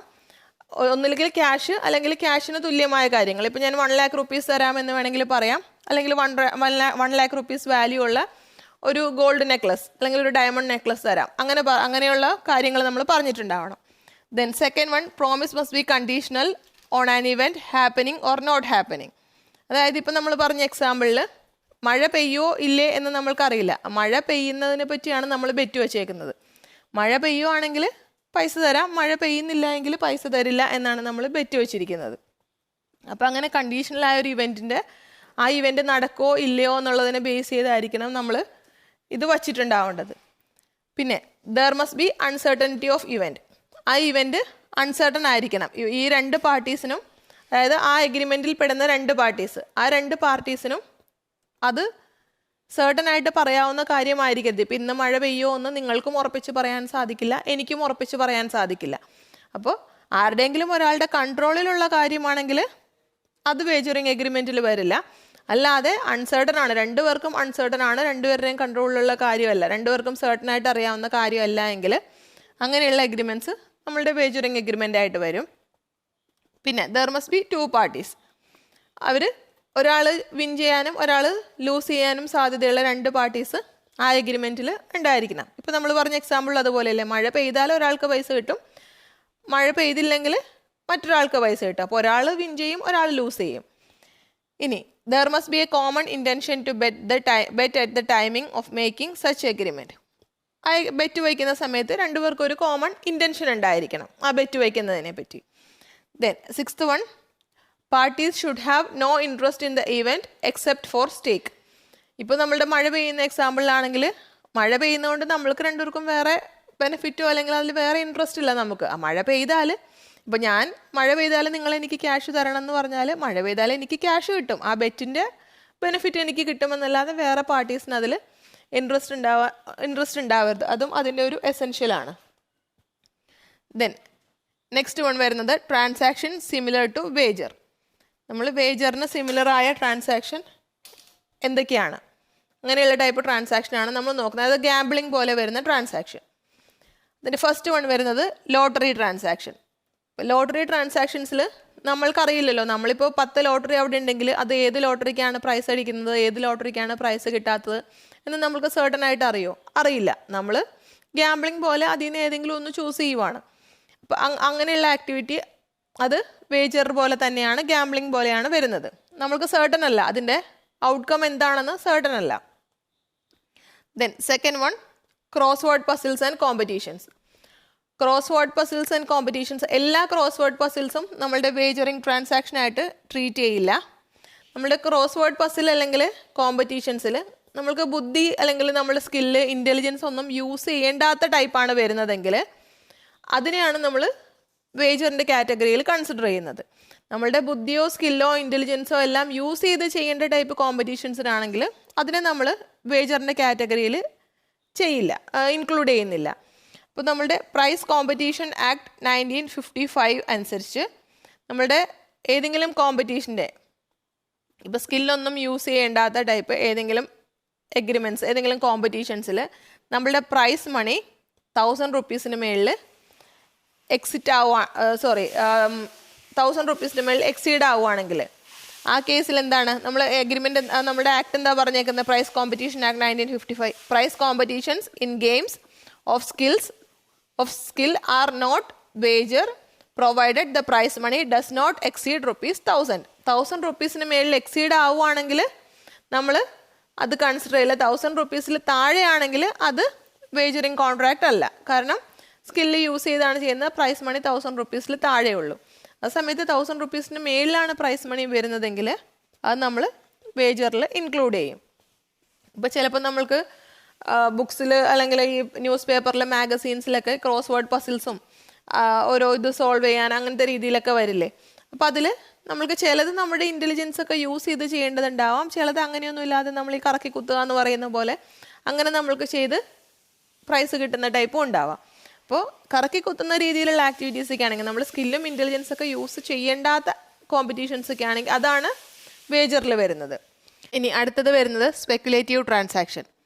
അതായത് ഇപ്പോൾ എക്സാമ്പിൾ പറയുവാണെങ്കിൽ നമ്മൾ സ്റ്റോക്ക് മാർക്കറ്റിൽ സ്പെക്കുലേറ്റീവ് ട്രാൻസാക്ഷൻസ് ചെയ്യാറുണ്ട്. അതായത് രാവിലെ ഒരു സ്റ്റോക്കിൻ്റെ റേറ്റ് ഇപ്പോൾ 10 rupees ആണെന്ന് വിചാരിക്കുക. എക്സാമ്പിൾ, ഞാൻ ആ സ്റ്റോക്ക് 10 rupees വാങ്ങിക്കുന്നു, അത് 14-15 രൂപയാകുമ്പോൾ ഞാനത് സെല്ല് ചെയ്യുന്നു. അപ്പോൾ ഞാൻ ആ സ്റ്റോക്ക് മേടിക്കുന്നത് എനിക്ക് ഇൻവെസ്റ്റ്മെൻറ്റ് എന്നുള്ളൊരു പർപ്പസിലല്ല, എനിക്ക് ആ സ്റ്റോക്ക് ഹോൾഡ് ചെയ്യാനോ അല്ലെങ്കിൽ ഇത്ര നാൾ ഇൻവെസ്റ്റ്മെൻറ്റിന് വേണ്ടി വയ്ക്കുക അങ്ങനെയുള്ള ഉദ്ദേശത്തോടു കൂടി എല്ലാ സ്റ്റോക്ക് മേടിക്കുന്നത് ജസ്റ്റ് ഒരു സ്പെക്കുലേറ്റീവ് പർപ്പസാണ്. ഇപ്പോൾ ആ സ്റ്റോക്കിൻ്റെ വില ഇത്ര നിൽക്കുന്നു, ഞാനത് മേടിക്കുന്നു, ആ സ്റ്റോക്കിൽ നിന്ന് എനിക്ക് കുറച്ച് പ്രോഫിറ്റ് കിട്ടുവാണെങ്കിൽ ഞാൻ അന്നത്തെ ദിവസം തന്നെ, ഇപ്പോൾ രാവിലെ ഉച്ചയ്ക്കോ വൈകിട്ടോ എപ്പോഴെങ്കിലും അന്നത്തെ ദിവസം തന്നെ ആ സ്റ്റോക്ക് സെൽ ഓഫ് ചെയ്യുന്നു. അല്ലെങ്കിൽ നല്ല വാല്യൂവിൽ നിൽക്കുന്ന ഏതെങ്കിലും സ്റ്റോക്ക് സെല്ല് ചെയ്യുന്നു, എന്നിട്ട് അതിൻ്റെ വില താഴെ വരുമ്പോൾ അത് തിരിച്ചു വാങ്ങിക്കുന്നു. അപ്പോൾ അങ്ങനെയുള്ള ട്രാൻസാക്ഷൻസും എല്ലാം ഇതിൽ വരുന്നതാണ്. ദെൻ വരുന്നത് ഹോഴ്സ് റേസ് ട്രാൻസാക്ഷൻ. അതായത് ഹോഴ്സ് റേസ് ട്രാൻസാക്ഷനിൽ അതിൻ്റെ ബെറ്റ് വിന്നർക്ക് നമ്മൾ പേ ചെയ്യുന്ന എമൗണ്ട്, അതിന് പ്രൈസ് മണി ആയിട്ട് അല്ലെങ്കിൽ ബെറ്റ് വിന്നർക്ക് കൊടുക്കുന്ന എമൗണ്ട് 500 rupeesൽ താഴെയാണെങ്കിൽ അത് വേജറിൽ വരും. ഇപ്പോൾ ഒരു ഹോഴ്സ് റേസിൽ ബെറ്റ് വയ്ക്കുന്നു, ബെറ്റ് വിന്നർക്ക് വരുന്ന എമൗണ്ട് 1 lakh rupees ആണെന്ന് വിചാരിക്കുക. അത് നമ്മളുടെ വേജറിൽ വരില്ല. അതിൻ്റെ പ്രൈസ് ബെസ്റ്റ് വിന്നർക്കുള്ള പ്രൈസ് 500 rupees താഴെയാണെങ്കിൽ അത് വേജറിൽ വരും. ഇനി നെക്സ്റ്റ് നമ്മൾ നോക്കാൻ പോകുന്ന topic transactions resembling with wagering transactions but are not void. നമ്മൾ പറഞ്ഞു വേജറിംഗ് ട്രാൻസാക്ഷൻസ് വോയിഡ് ആണെന്ന്. അപ്പോൾ ഇത് നമ്മൾക്ക് വേജറിംഗ് ട്രാൻസാക്ഷൻ പോലെ തോന്നും, പക്ഷേ വോയിഡ് അല്ല. അങ്ങനെയുള്ള എന്തൊക്കെയാണെന്നാണ് നമ്മൾ നോക്കുന്നത്. അതിൽ ഫസ്റ്റ് വൺ വരുന്നത് ചിറ്റ് ഫണ്ട്. ചിറ്റ് ഫണ്ടിൽ നമ്മൾ എന്താ ചെയ്യുന്നത്? എല്ലാവരും അതിൽ ആ ചിറ്റ് ഫണ്ടിൽ മെമ്പേഴ്സ് ആയിരിക്കുന്ന ആളുകൾ ഒരു specified sum of money contribute ചെയ്യുന്നു. അത് നമ്മൾ ചിട്ടിയിലേക്ക് അടയ്ക്കുന്നു. എല്ലാ മാസവും ആ ചിട്ടിയുടെ നറുക്കെടുത്ത് ആർക്കെങ്കിലും ഒരാൾക്ക് ചിട്ടി പേ ചെയ്യുന്നു. ഇത് നമ്മളുടെ വേജറിംഗ് ട്രാൻസാക്ഷനിൽ വരുന്നില്ല. കാരണം അതിൽ നമ്മളുടെ എഗെയിൻസ്റ്റ് പബ്ലിക് പോളിസിയോ അല്ലെങ്കിൽ അങ്ങനെയൊന്നും വരുന്നില്ല. എല്ലാവരും കൂടെ ചേർന്നിട്ട് എമൗണ്ട് കോൺട്രിബ്യൂട്ട് ചെയ്യുവാണ്. കോൺട്രിബ്യൂട്ട് ചെയ്തിട്ട് ഇപ്പോൾ എക്സാമ്പിൾ 10,000 rupees മന്ത്ലി അടയ്ക്കേണ്ട ചിട്ടിയാണെങ്കിൽ 10 പേരുണ്ടെങ്കിൽ 10 പേര് 10,000 rupees അടയ്ക്കുന്നു. പിന്നെ ആ മാസം നറുക്കിട്ടിട്ട് ആർക്കാണോ ചിട്ടി കിട്ടുന്നത് അവർക്ക് ആ എമൗണ്ട് പേ ചെയ്യുന്നു. Then commercial transactions or share market transaction. നമ്മൾ നേരത്തെ സ്പെക്കുലേറ്റീവ് ട്രാൻസാക്ഷൻ പറഞ്ഞത് ഷെയർ മാർക്കറ്റിൽ സ്പെക്കുലേറ്റീവ് ആക്ടിവിറ്റി ആയിട്ട് ചെയ്യുന്ന ട്രാൻസാക്ഷനാണ്. അതായത് നമ്മൾ ഇൻവെസ്റ്റ്മെൻറ്റ് പർപ്പസോടെ അല്ലാതെ അന്ന് മേടിച്ച് അന്ന് തന്നെ സെല്ല് ചെയ്യത്തക്ക രീതിയിൽ സ്പെക്കുലേറ്റീവ് രീതിയിൽ ചെയ്യുന്ന ആക്ടിവിറ്റിയാണ്. ഇനി ഇതിൽ വരുന്നതെന്ന് പറഞ്ഞാൽ നമ്മൾ ഇൻവെസ്റ്റ്മെൻറ്റ് പർപ്പസിന് വേണ്ടി ഇപ്പോൾ ഒന്നുകിൽ കൊമേഴ്ഷ്യൽ ട്രാൻസാക്ഷനിൽ നമ്മൾ ഡെലിവറി ഓഫ് ഗുഡ്സ് എടുത്ത് ചെയ്യുന്ന ആക്ടിവിറ്റി, അല്ലെങ്കിൽ ഷെയർസിൻ്റെ കേസിലാണെങ്കിൽ നമ്മൾ ഷെയർസ് ഇൻവെസ്റ്റ്മെൻറ്റ് പർപ്പസിന് വേണ്ടി നമ്മൾ ഷെയർസ് ഡെലിവറി എടുക്കുന്നത്. അതായത് ഇന്ന് ഞാനൊരു ഷെയർ വാങ്ങിക്കുന്നു, അത് എന്നിട്ട് ഇപ്പോൾ ഒരാഴ്ച കഴിഞ്ഞോ അല്ലെങ്കിൽ ഒരു മാസം കഴിഞ്ഞോ എപ്പോഴാണോ അതിൻ്റെ വില കൂടുന്നത് ആ സമയത്ത് ഞാൻ വിൽക്കുന്നു. ഇന്ന് തന്നെ വിൽക്കാൻ വേണ്ടിയല്ല ഞാൻ മേടിച്ചത്, അത് ഭാവിയിൽ ഒരു ഇൻവെസ്റ്റ്മെൻറ്റ് എന്നുള്ള രീതിയിലാണ് ഞാൻ മേടിക്കുന്നത്. അപ്പോൾ അങ്ങനെ ഗുഡ്സോ അല്ലെങ്കിൽ ഷെയർസോ ഞാനൊരു ഇൻവെസ്റ്റ്മെൻറ്റ് എന്നുള്ള രീതിയിൽ അങ്ങനെ ചെയ്യുന്ന ആക്ടിവിറ്റീസ് നമ്മളുടെ വേജറിംഗ് കോൺട്രാക്റ്റിൽ വരുന്നില്ല. സ്പെക്കുലേറ്റീവ് ട്രാൻസാക്ഷൻ ആണെങ്കിൽ വരും, ബട്ട് ഇതൊരു ഇൻവെസ്റ്റ്മെൻറ്റ് പർപ്പസിൽ ഒരു ഡെലിവറി എടുക്കത്തക്ക രീതിയിൽ ചെയ്യുന്ന ആക്ടിവിറ്റി ആയതുകൊണ്ട് ഇത് നമ്മളുടെ വേജറിങ്ങിൻ്റെ അണ്ടറിൽ വരുന്നില്ല. Then next one games of skill and athletic competition. നേരത്തെ നമ്മൾ പറഞ്ഞു നമ്മളുടെ സ്കില്ല് അല്ലെങ്കിൽ ഇൻ്റലിജൻസ്, നമ്മളുടെ ബുദ്ധി അതൊന്നും യൂസ് ചെയ്യേണ്ടാത്ത ടൈപ്പിലുള്ള എഗ്രിമെൻറ്റ്സ് അതുപോലെയുള്ള നമ്മളുടെ പസിൽസ് അല്ലെങ്കിൽ ഗെയിംസ് ഒക്കെ വേജറിങ്ങിൽ വരുമെന്ന്. പക്ഷേ നമ്മളുടെ ക്രോസ് വേർഡ് പസിൽസ് അല്ലെങ്കിൽ പിക്ചർ കോമ്പറ്റീഷനോ അത്ലറ്റിക് കോമ്പറ്റീഷനോ അങ്ങനെയുള്ള കാര്യങ്ങൾ അതിൽ നമ്മുടെ സ്കിൽസും ഇൻ്റലിജൻസൊക്കെ യൂസ് ചെയ്യേണ്ടി വരുന്ന ടൈപ്പ് ഗെയിംസ് അത് നമ്മളുടെ വേജറിങ്ങിൻ്റെ അണ്ടറിൽ വരുന്നതല്ല. അതിന് ഒരു കണ്ടീഷൻ എന്താണ്? പ്രൈസ് മണി 1,000 rupees താഴെ ആയിരിക്കണം. അപ്പോൾ പ്രൈസ് മണി 1,000 rupees താഴെ ആയിരിക്കുന്ന ഇങ്ങനെയുള്ള ക്രോസ് വേർഡ് പസിൽസോ അല്ലെങ്കിൽ അതുപോലെയുള്ള പിക്ചർ കോമ്പറ്റീഷൻസോ അതൊക്കെ നമ്മുടെ സ്കിൽസ് ആൻഡ് ഇൻ്റലിജൻസ് യൂസ് ചെയ്യേണ്ട ടൈപ്പുള്ള ആക്ടിവിറ്റീസ് നമ്മളുടെ വേജറിങ് കോൺട്രാക്റ്റിൽ അതായത് അതേ ടൈപ്പ് പോലെ വരുന്നെങ്കിലും അതൊന്നും വോയിഡ് കോൺട്രാക്റ്റ് അല്ല. ദെൻ നെക്സ്റ്റ് വൺ വരുന്നത് contract of insurance. Contract of ഇൻഷുറൻസും നമ്മളുടെ വോയിഡ് എഗ്രിമെൻ്റ് അല്ല. കാരണം എന്താണ്? കോൺട്രാക്റ്റ് ഓഫ് ഇൻഷുറൻസിൽ നമ്മളൊരു സ്പെസിഫൈഡ് സം ഓഫ് മണി, ഇപ്പോൾ പ്രീമിയം പേ ചെയ്യുന്നു, ആ പ്രീമിയം പേ ചെയ്തിട്ട് ആൾക്ക് എന്തെങ്കിലും നെഗറ്റീവായിട്ട് സംഭവിക്കുവാണെങ്കിൽ അതല്ലെങ്കിൽ മെച്യൂരിറ്റി പീരീഡിൽ ഇൻഷുറൻസ് കമ്പനി എമൗണ്ട് തിരിച്ച് പേ ചെയ്യുവാണ്. അതല്ലേ നമ്മൾ ഇൻഷുറൻസിൽ ചെയ്യുന്നത്. എല്ലാ മാസവും അല്ലെങ്കിൽ വർഷവും നമ്മളൊരു പ്രീമിയം ആദ്യം അങ്ങോട്ട് കൊടുക്കുന്നു. ഇൻഷുറൻസ് കമ്പനി നമ്മൾക്ക് ഒരു സ്പെസിഫൈഡ് പീരീഡ് കഴിയുമ്പോൾ, അതായത് മെച്യൂരിറ്റി പീരീഡ് കഴിയുമ്പോഴോ അല്ലെങ്കിൽ in the case of death അങ്ങനെയുള്ള നെഗറ്റീവ് ഇവൻറ്റിൻ്റെ സമയത്ത് ഇൻഷുറൻസ് കമ്പനി ആ പേയ്മെൻറ്റ് നമ്മൾക്ക് തിരിച്ചു തരുന്നു. ഒരു സം ഓഫ് മണി അവർ അഗ്രി ചെയ്തിട്ടുണ്ടാവും, ആ പോളിസിയിൽ പറഞ്ഞിട്ടുണ്ടാവും, ആ എമൗണ്ട് നമ്മൾക്ക് അവർ തിരിച്ചു തരുന്നു. അങ്ങനെയുള്ള കോൺട്രാക്റ്റും നമ്മളുടെ കോൺട്രാക്റ്റ് ഓഫ് ഇൻഷുറൻസും വോയിഡ് എഗ്രിമെൻ്റ് അല്ല, അതൊരു വാലിഡ് കോൺട്രാക്റ്റ് ആണ്. നമ്മളുടെ വേജറിങ് എഗ്രിമെൻറ്റും കോൺട്രാക്റ്റ് ഓഫ് ഇൻഷുറൻസും തമ്മിലുള്ള ഡിഫറൻസ് എന്താണെന്ന് നോക്കാം. അപ്പോൾ നിങ്ങൾക്കത് പെട്ടെന്ന് മനസ്സിലാവും. ഫസ്റ്റ് നമ്മൾ മീനിങ്ങിൻ്റെ ബേസിൽ നോക്കുവാണെങ്കിൽ നമ്മളുടെ ഇൻഷുറൻസ് കോൺട്രാക്റ്റിൽ എന്താ ചെയ്യുന്നത്? നമ്മളുടെ ലോസ് ഇൻഡെമിനിഫൈ ചെയ്യുവാണ് ചെയ്യുന്നത്. അതായത് ഇപ്പോൾ എക്സാമ്പിൾ നിങ്ങൾക്കൊരു കാർ ഉണ്ടായിരുന്നു, ആ കാറ് കള്ളൻ എടുത്തുകൊണ്ട് പോയി എന്ന് വിചാരിക്കുക, കള്ളൻ കട്ടുകൊണ്ട് പോയി. അപ്പോൾ ഇൻഷുറൻസ് കമ്പനി നിങ്ങൾക്ക് എന്താ ചെയ്യുന്നത്? അതിൻ്റെ വാല്യൂ നിങ്ങൾക്ക് റീപേ ചെയ്യുന്നു. ഇപ്പോൾ ഇൻഷുറൻസിൻ്റെ ഇപ്പോൾ എക്സാമ്പിൾ 5 lakhs rupees കാറാണ്, നിങ്ങൾ 5 lakhs rupees ഇൻഷുർ ചെയ്തെങ്കിൽ അതിൻ്റെ വാല്യൂ എത്രയാണോ അതിൻ്റെ നിങ്ങൾ യൂസ് ചെയ്ത പീരീഡിൻ്റെയൊക്കെ കുറച്ചിട്ട് അതിന് അവർക്ക് കണ്ടീഷൻസ് ഒക്കെ ഉണ്ട്, അത് നോക്കിയിട്ട് അതിൻ്റെ വാല്യൂ നിങ്ങൾക്ക് തിരിച്ചു തരുന്നു. അപ്പോൾ നിങ്ങളുടെ ലോസ് ഇൻഡെമിനിഫൈ ചെയ്യുവാണ് ഇൻഷുറൻസ് കമ്പനി ചെയ്യുന്നത്. അങ്ങനെ ഒരു ഇൻഷുറൻസ് നിങ്ങൾക്ക് ഇല്ലായിരുന്നെങ്കിൽ എന്ത് പറ്റും? നിങ്ങളുടെ ആ കാറ് പോകുമ്പോൾ 5 lakhs rupees വാല്യൂ ഉള്ള ഒരു അസറ്റ് നിങ്ങൾക്ക് നഷ്ടപ്പെടുവാണ്. പക്ഷേ ഇൻഷുറൻസ് കമ്പനി നിങ്ങൾക്ക് എമൗണ്ട് പേ ചെയ്യുമ്പോൾ അത് നഷ്ടപ്പെടുന്നതിന് മുമ്പ് നിങ്ങളുടെ അസറ്റിൻ്റെ പൊസിഷൻ എങ്ങനെയായിരുന്നോ ആ അവസ്ഥയിൽ തന്നെ നിങ്ങൾ തിരിച്ചു വരുവാണ്. അതാണ് ഇൻഡെമ്നിഫൈ ദ ലോസ് എന്നുകൊണ്ട് ഉദ്ദേശിക്കുന്നത്. നമ്മളുടെ വേജറിങ് എഗ്രിമെൻറ്റിൻ്റെ കേസിൽ എങ്ങനെയാണ്? It is a promise to pay money or money's worth on the happening or non happening of an uncertain event. നമ്മൾ ഒരു അൺസർട്ടൺ ഇവൻറ്റ് നടന്നാലോ നടന്നില്ലെങ്കിലോ, മഴ പെയ്താൽ ഇത്ര രൂപ തരാം, അല്ലെങ്കിൽ മഴ പെയ്തില്ലെങ്കിൽ ഇത്ര രൂപ നീ എനിക്ക് തിരിച്ചു തരണം. അപ്പോൾ അങ്ങനെയുള്ള ഒരു പൈസയോ അല്ലെങ്കിൽ ക്യാഷിന് ഈക്വലൻ്റ് ആയ എന്തെങ്കിലും സാധനങ്ങളോ ഒരു അൺസർട്ടൺ ആയിട്ടുള്ളൊരു കാര്യം നടക്കുമോ നടക്കാതിരിക്കുകയോ ചെയ്യുന്നതിനനുസരിച്ച് നമ്മൾ ഒരു ബെറ്റിംഗ് പോലെ പറയുന്നതാണ് വേജറിങ് എഗ്രിമെൻറ്റ്. ദെൻ കൺസിഡറേഷൻ്റെ കേസിൽ നോക്കിയാൽ നമ്മളുടെ ഇൻഷുറൻസിൽ എന്താണ്? ഒരു മ്യൂച്വൽ കൺസിഡറേഷൻ വരുന്നുണ്ട്. ഇൻഷുറൻസ് എടുക്കുന്ന ആൾ ആരാണോ അവർ ഇൻഷുറൻസ് കമ്പനിക്ക് പ്രീമിയം പേ ചെയ്യുന്നു. അത് കഴിഞ്ഞിട്ട് എന്തെങ്കിലും നെഗറ്റീവ് ഇവൻ്റ് ഉണ്ടാകുമ്പോൾ ഇൻഷുറൻസ് കമ്പനി കോമ്പൻസേഷൻ തിരിച്ച് അയാൾക്കോ അല്ലെങ്കിൽ അയാളുടെ ഫാമിലിക്കോ പേ ചെയ്യുന്നു. ഇപ്പോൾ നമ്മൾ തൊട്ട് മുമ്പ് പറഞ്ഞ കാർ ഇൻഷുറൻസിൻ്റെ കേസിലാണെങ്കിൽ കാറ് നശിഞ്ഞു പോയപ്പോൾ അല്ലെങ്കിൽ കാറ് മോഷണം പോയപ്പോൾ അതിൻ്റെ വാല്യൂ അയാൾക്ക് ഇൻഷുറൻസ് കമ്പനി പേ ചെയ്തു. ആ സമയത്ത് നമ്മളുടെ വേജറിങ് കോൺട്രാക്റ്റിൻ്റെ കേസിലോ രണ്ട് പാർട്ടീസിൻ്റെ ഇടയിൽ എന്തെങ്കിലും കൺസിഡറേഷൻ ഉണ്ടോ? ജസ്റ്റ് ഗ്യാംബ്ലിംഗ് മാത്രമേ ഉള്ളൂ. അല്ലാതെ ഇപ്പോൾ ഇൻഷുറൻസിൽ ഒരാൾ പ്രീമിയം ചെയ്തു, ഇൻഷുറൻസ് കമ്പനി എമൗണ്ട് തിരിച്ചു കൊടുത്തു, അങ്ങനെയുള്ള രീതിയിൽ നമ്മളുടെ വേജറിങ് കോൺട്രാക്റ്റിൽ വേജറിങ് എഗ്രിമെൻറ്റിൽ വരുന്നില്ല. ജസ്റ്റ് ഒരു ഗ്യാംബ്ലിംഗ് പർപ്പസ് മാത്രമേ ഉള്ളൂ അത്. Then insurable interest.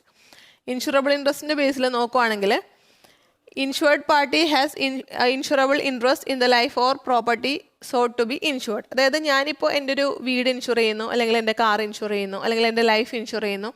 അങ്ങനെയുള്ള ആക്ടിവിറ്റിയിലൊക്കെ എനിക്ക് എൻ്റേതായ ഒരു ഇൻഷുറബിൾ ഇൻട്രസ്റ്റ് ഉണ്ട്.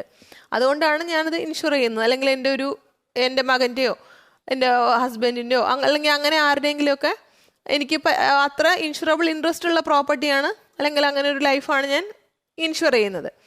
നേരെ മറിച്ച് നമ്മളുടെ വേജറിങ് എഗ്രിമെൻറ്റിൻ്റെ കാര്യത്തിൽ അങ്ങനെ ഇൻഷുറബിൾ ഇൻട്രസ്റ്റോ എന്തെങ്കിലും വരുന്നുണ്ടോ? എന്തെങ്കിലും പ്രോപ്പർട്ടിയോ ഇൻഷുറബിൾ ഇൻട്രസ്റ്റോ ഒന്നും വരുന്നില്ല. ഇതിൽ ജസ്റ്റ് ബെറ്റിംഗ് മാത്രമേ ഉള്ളൂ. മറ്റൊരാളുടെ ലൈഫ് വെച്ചിട്ടോ അല്ലെങ്കിൽ എന്തെങ്കിലും പ്രോപ്പർട്ടീസ് വെച്ച് ബെറ്റിംഗ് മാത്രമേ വരുന്നുള്ളൂ. ഇൻഷുറബിൾ ഇൻട്രസ്റ്റ് വരുന്നില്ല ഇൻഷുറൻസിലെ പോലെ. Then next one, contact of indemnity. Indemnity means നമ്മൾ നേരത്തെ പറഞ്ഞിരുന്നു, നമ്മളുടെ ലോസ് നികത്തുക. ആ ഒരു സംഭവം എന്തെങ്കിലും ഉണ്ടായി നമ്മൾക്കൊരു ലോസ് വന്നാൽ ആ ലോസ് വരുന്നതിന് തൊട്ട് മുമ്പത്തെ നമ്മളുടെ അവസ്ഥ എങ്ങനെയായിരുന്നോ ആ അവസ്ഥയിലേക്ക് കൊണ്ടു നിർത്തുക. അതാണ് ഇൻഷുറൻസ് കമ്പനി ചെയ്യുന്നത്. അതിന് ഒരു എക്സെപ്ഷൻ ലൈഫ് ഇൻഷുറൻസ് മാത്രമാണ്. കാരണം ഒരാൾ മരിച്ചു പോയാൽ അയാളെ തിരിച്ച് അതുപോലെ കൊണ്ടു നിർത്താൻ ഇൻഷുറൻസ് കമ്പനിക്ക് പറ്റുമോ? പറ്റില്ല. അപ്പോൾ ലൈഫ് ഇൻഷുറൻസ് ഒഴിച്ച് ബാക്കി ഏത് ടൈപ്പ് ഇൻഷുറൻസ് ആണെങ്കിലും ആ ഇൻഷുറൻസ് എടുത്തു കഴിഞ്ഞാൽ നമ്മൾക്ക് എന്തെങ്കിലും നഷ്ടം വന്നു. ഇപ്പോൾ ഒരു ബൈക്കിന് നമ്മൾ ഇൻഷുറൻസ് എടുത്തു, ആ ബൈക്ക് എവിടെയെങ്കിലും ഇടിച്ചു ചീത്തയായി, അപ്പോൾ നമ്മൾക്ക് ഇൻഷുറൻസ് കമ്പനി അതിൻ്റെ എമൗണ്ട് പേ ചെയ്യുന്നു. അപ്പോൾ ഇഫക്റ്റിൽ എന്താ പറ്റുന്നത്? നമ്മളുടെ ഇപ്പോൾ 20,000 rupees ഒരു ബൈക്കാണെന്ന് വിചാരിക്കുക. ആ 20,000 ബൈക്ക് മോഷണം പോയി അല്ലെങ്കിൽ അത് ഇടിച്ച് നശിച്ചു പോയി. അപ്പോൾ ആ എമൗണ്ട് ഇൻഷുറൻസ് കമ്പനി പേ ചെയ്ത് കഴിയുമ്പോൾ നമ്മളുടെ ആ ലോസ് കോമ്പൻസേറ്റ് ആവുകയാണ്, ഇൻഡെമിനിഫൈ ആവുകയാണ്. അതാണ് നമ്മുടെ ഇൻഷുറൻസിൻ്റെ കേസിൽ വരുന്നത്. അത് ലൈഫ് ഇൻഷുറൻസിൽ മാത്രമേ പറ്റാത്തതുള്ളൂ. കാരണം ആൾ മരിച്ചു പോയാലും നമ്മൾക്ക് ആ വിടവ് നികത്താൻ പറ്റില്ല, ആ ലോസ് ഇൻഡെമിനിഫൈ ചെയ്യാനായിട്ട് പറ്റില്ല. ബാക്കി എല്ലാ കേസിലും ഇൻഷുറൻസ് കമ്പനി ലോസ് ഇൻഡെമിനിഫൈ ചെയ്യുകയാണ് ചെയ്യുന്നത്. നേരെ മറിച്ച് നമ്മളുടെ വേജറിങ് എഗ്രിമെൻറ്റ് കേസിൽ അങ്ങനെ എന്തെങ്കിലും ഉണ്ടോ? ലോസർ അതിൽ വിൻ ചെയ്ത ആരാണോ അവർക്ക് പൈസ കൊടുക്കണം. ഇപ്പം മഴയുടെ കേസാണെങ്കിൽ മഴ പെയ്താൽ ഞാൻ നിങ്ങൾക്ക് പൈസ തരാം, മഴ പെയ്തില്ലെങ്കിൽ നിങ്ങൾ എനിക്ക് പൈസ തരണം എന്നാണ് പറയുന്നതെങ്കിൽ മഴ പെയ്തില്ലെങ്കിൽ എന്താണ്? നിങ്ങൾ എനിക്ക് പൈസ തരണം. മഴ പെയ്താലും ഞാനാണ് ലൂസർ, അപ്പോൾ ഞാൻ നിങ്ങൾക്ക് പൈസ തരണം. അങ്ങനെ മാത്രമേ അതിൽ വരുന്നുള്ളൂ. അതും ഒരു അൺസർട്ടൺ ഇവൻറ്റിനെ ബേസ് ചെയ്താണ് നമ്മൾ പറയുന്നത്. Then next one, enforceability. എൻഫോഴ്സബിലിറ്റിയുടെ ഇത് വെച്ച് നമ്മൾ നോക്കുവാണെങ്കിൽ നമ്മളുടെ കോൺട്രാക്ട് ഓഫ് ഇൻഷുറൻസ് വാലിഡും ആണ്, എൻഫോഴ്സബിളും ആണ്. കാരണം അതിൻ്റെ പർപ്പസ് ലോഫുൾ ഒബ്ജക്റ്റീവാണ്. പക്ഷേ നമ്മളുടെ വേജറിങ് എഗ്രിമെൻറ്റിൻ്റെ കാര്യത്തിൽ അത് വോയിഡാണ്, അൺഎൻഫോഴ്സബിൾ എഗ്രിമെൻറ്റുമാണ്. കാരണം അതൊരു അൺസർട്ടൺ ഇവൻറ്റിനെ ബേസ് ചെയ്താണ്, ജസ്റ്റ് ഒരു ഗ്യാംബ്ലിംഗ് മാത്രം, ഒരു ബെറ്റിംഗ് അല്ലെങ്കിൽ ഗ്യാംബ്ലിംഗ് ആണത് വരുന്നത്. ഇനി പ്രീമിയം. നമ്മളുടെ ഇൻഷുറൻസിൽ നമ്മൾ പ്രീമിയം പേ ചെയ്യുന്നു, അത് പ്രീമിയം കാൽക്കുലേറ്റ് ചെയ്യുന്നതിന് ഇൻഷുറൻസ് കമ്പനിക്ക് അവരുടേതായ മെത്തേഡ്സ് ഉണ്ട്. അപ്പോൾ ആ റിസ്കിൻ്റെ ബേസിലും പ്രീവിയസ് ഹിസ്റ്ററി അങ്ങനെ പല കാര്യങ്ങളും നോക്കിയിട്ട് ഇൻഷുറൻസ് കമ്പനി പ്രീമിയം കാൽക്കുലേറ്റ് ചെയ്യുന്നു. അതിൻ്റെ ബേസിലാണ് ഇൻഷുറൻസ് എടുക്കുന്ന ആൾ പ്രീമിയം പേ ചെയ്യുന്നതും അയാൾ ആ ബെനിഫിറ്റ് റിസീവ് ചെയ്യാൻ വേണ്ടി ഇൻഷുറൻസ് കോൺട്രാക്ട് സൈൻ ചെയ്യുകയെല്ലാം ചെയ്യുന്നത്. പക്ഷേ നമ്മളുടെ വേജറിങ് കോൺട്രാക്റ്റിൻ്റെ കേസിൽ അങ്ങനെ എന്തെങ്കിലും കാൽക്കുലേഷൻസോ വല്ലതും വരുന്നുണ്ടോ? ഇല്ല. ഇപ്പോൾ ഞാൻ നിങ്ങളുടെ അടുത്ത് ചിലപ്പോൾ 50,000 റുപ്പീസിനായിരിക്കും ഇപ്പോൾ മഴയ്ക്ക് ബെറ്റ് വെക്കുന്നത്. ചിലപ്പോൾ 2 ദിവസം കഴിയുമ്പോൾ എനിക്ക് 75,000 ആണ് തോന്നുന്നെങ്കിൽ അപ്പോൾ നമ്മൾ ആ എമൗണ്ടിന് ബെറ്റ് വയ്ക്കുന്നു. ഇന്ന് മഴ പെയ്താൽ 75,000. അപ്പോൾ അത് പ്രത്യേകിച്ച് ഒരു കാൽക്കുലേഷനോ അല്ലെങ്കിൽ റിസ്ക് ബേസോ കാൽക്കുലേഷൻ ബേസോ ഒന്നുമല്ല. നമ്മൾക്ക് അപ്പോൾ തോന്നുന്ന എമൗണ്ട് വെച്ച് നമ്മളങ്ങ് ജസ്റ്റ് ബെറ്റിംഗ് ചെയ്യുവാണ് ചെയ്യുന്നത് വേജറിങ്ങിൽ. ഇനി പബ്ലിക് വെൽഫെയർ, നമ്മളുടെ ഇൻഷുറൻസിൻ്റെ കേസിൽ അത് പബ്ലിക് വെൽഫെയറിന് വേണ്ടിയാണ് ഇൻഷുറൻസ് വർക്ക് ചെയ്യുന്നത്, ഇൻഷുറൻസ് കമ്പനീസ് വർക്ക് ചെയ്യുന്നത്. കാരണം ഒരു കുടുംബത്തിൽ ഇപ്പോൾ ആരെങ്കിലും മരിച്ചു പോയാൽ ആ കുടുംബം അനാഥമായി പോരുത്, അപ്പോൾ അവർക്കൊരു എമൗണ്ട് കൊടുക്കുക. അതല്ലെങ്കിൽ നമ്മളുടെ ഏതെങ്കിലും അസറ്റ്സ് നശിച്ചു പോവോ നഷ്ടപ്പെട്ടു പോകുമോ, ഇപ്പോൾ ആരെങ്കിലും കട്ടുകൊണ്ട് പോകുമോ മോഷ്ടിക്കുകയോ അങ്ങനെയൊക്കെ ചെയ്താൽ നമ്മൾക്ക് ആ ബുദ്ധിമുട്ട് വരാതെ, അയാൾക്ക് അതുകൊണ്ടുള്ളൊരു പ്രശ്നം വരാതെ ആ ലോസ് ഇൻഡെമിനിഫൈ ചെയ്യുക. അങ്ങനെ പബ്ലിക്കിൻ്റെ ബെനിഫിറ്റിന് വേണ്ടിയാണ് ഇൻഷുറൻസ് വർക്ക് ചെയ്യുന്നത്, ഇൻഷുറൻസ് എഗ്രിമെൻറ്റ്സ് വർക്ക് ചെയ്യുന്നത്.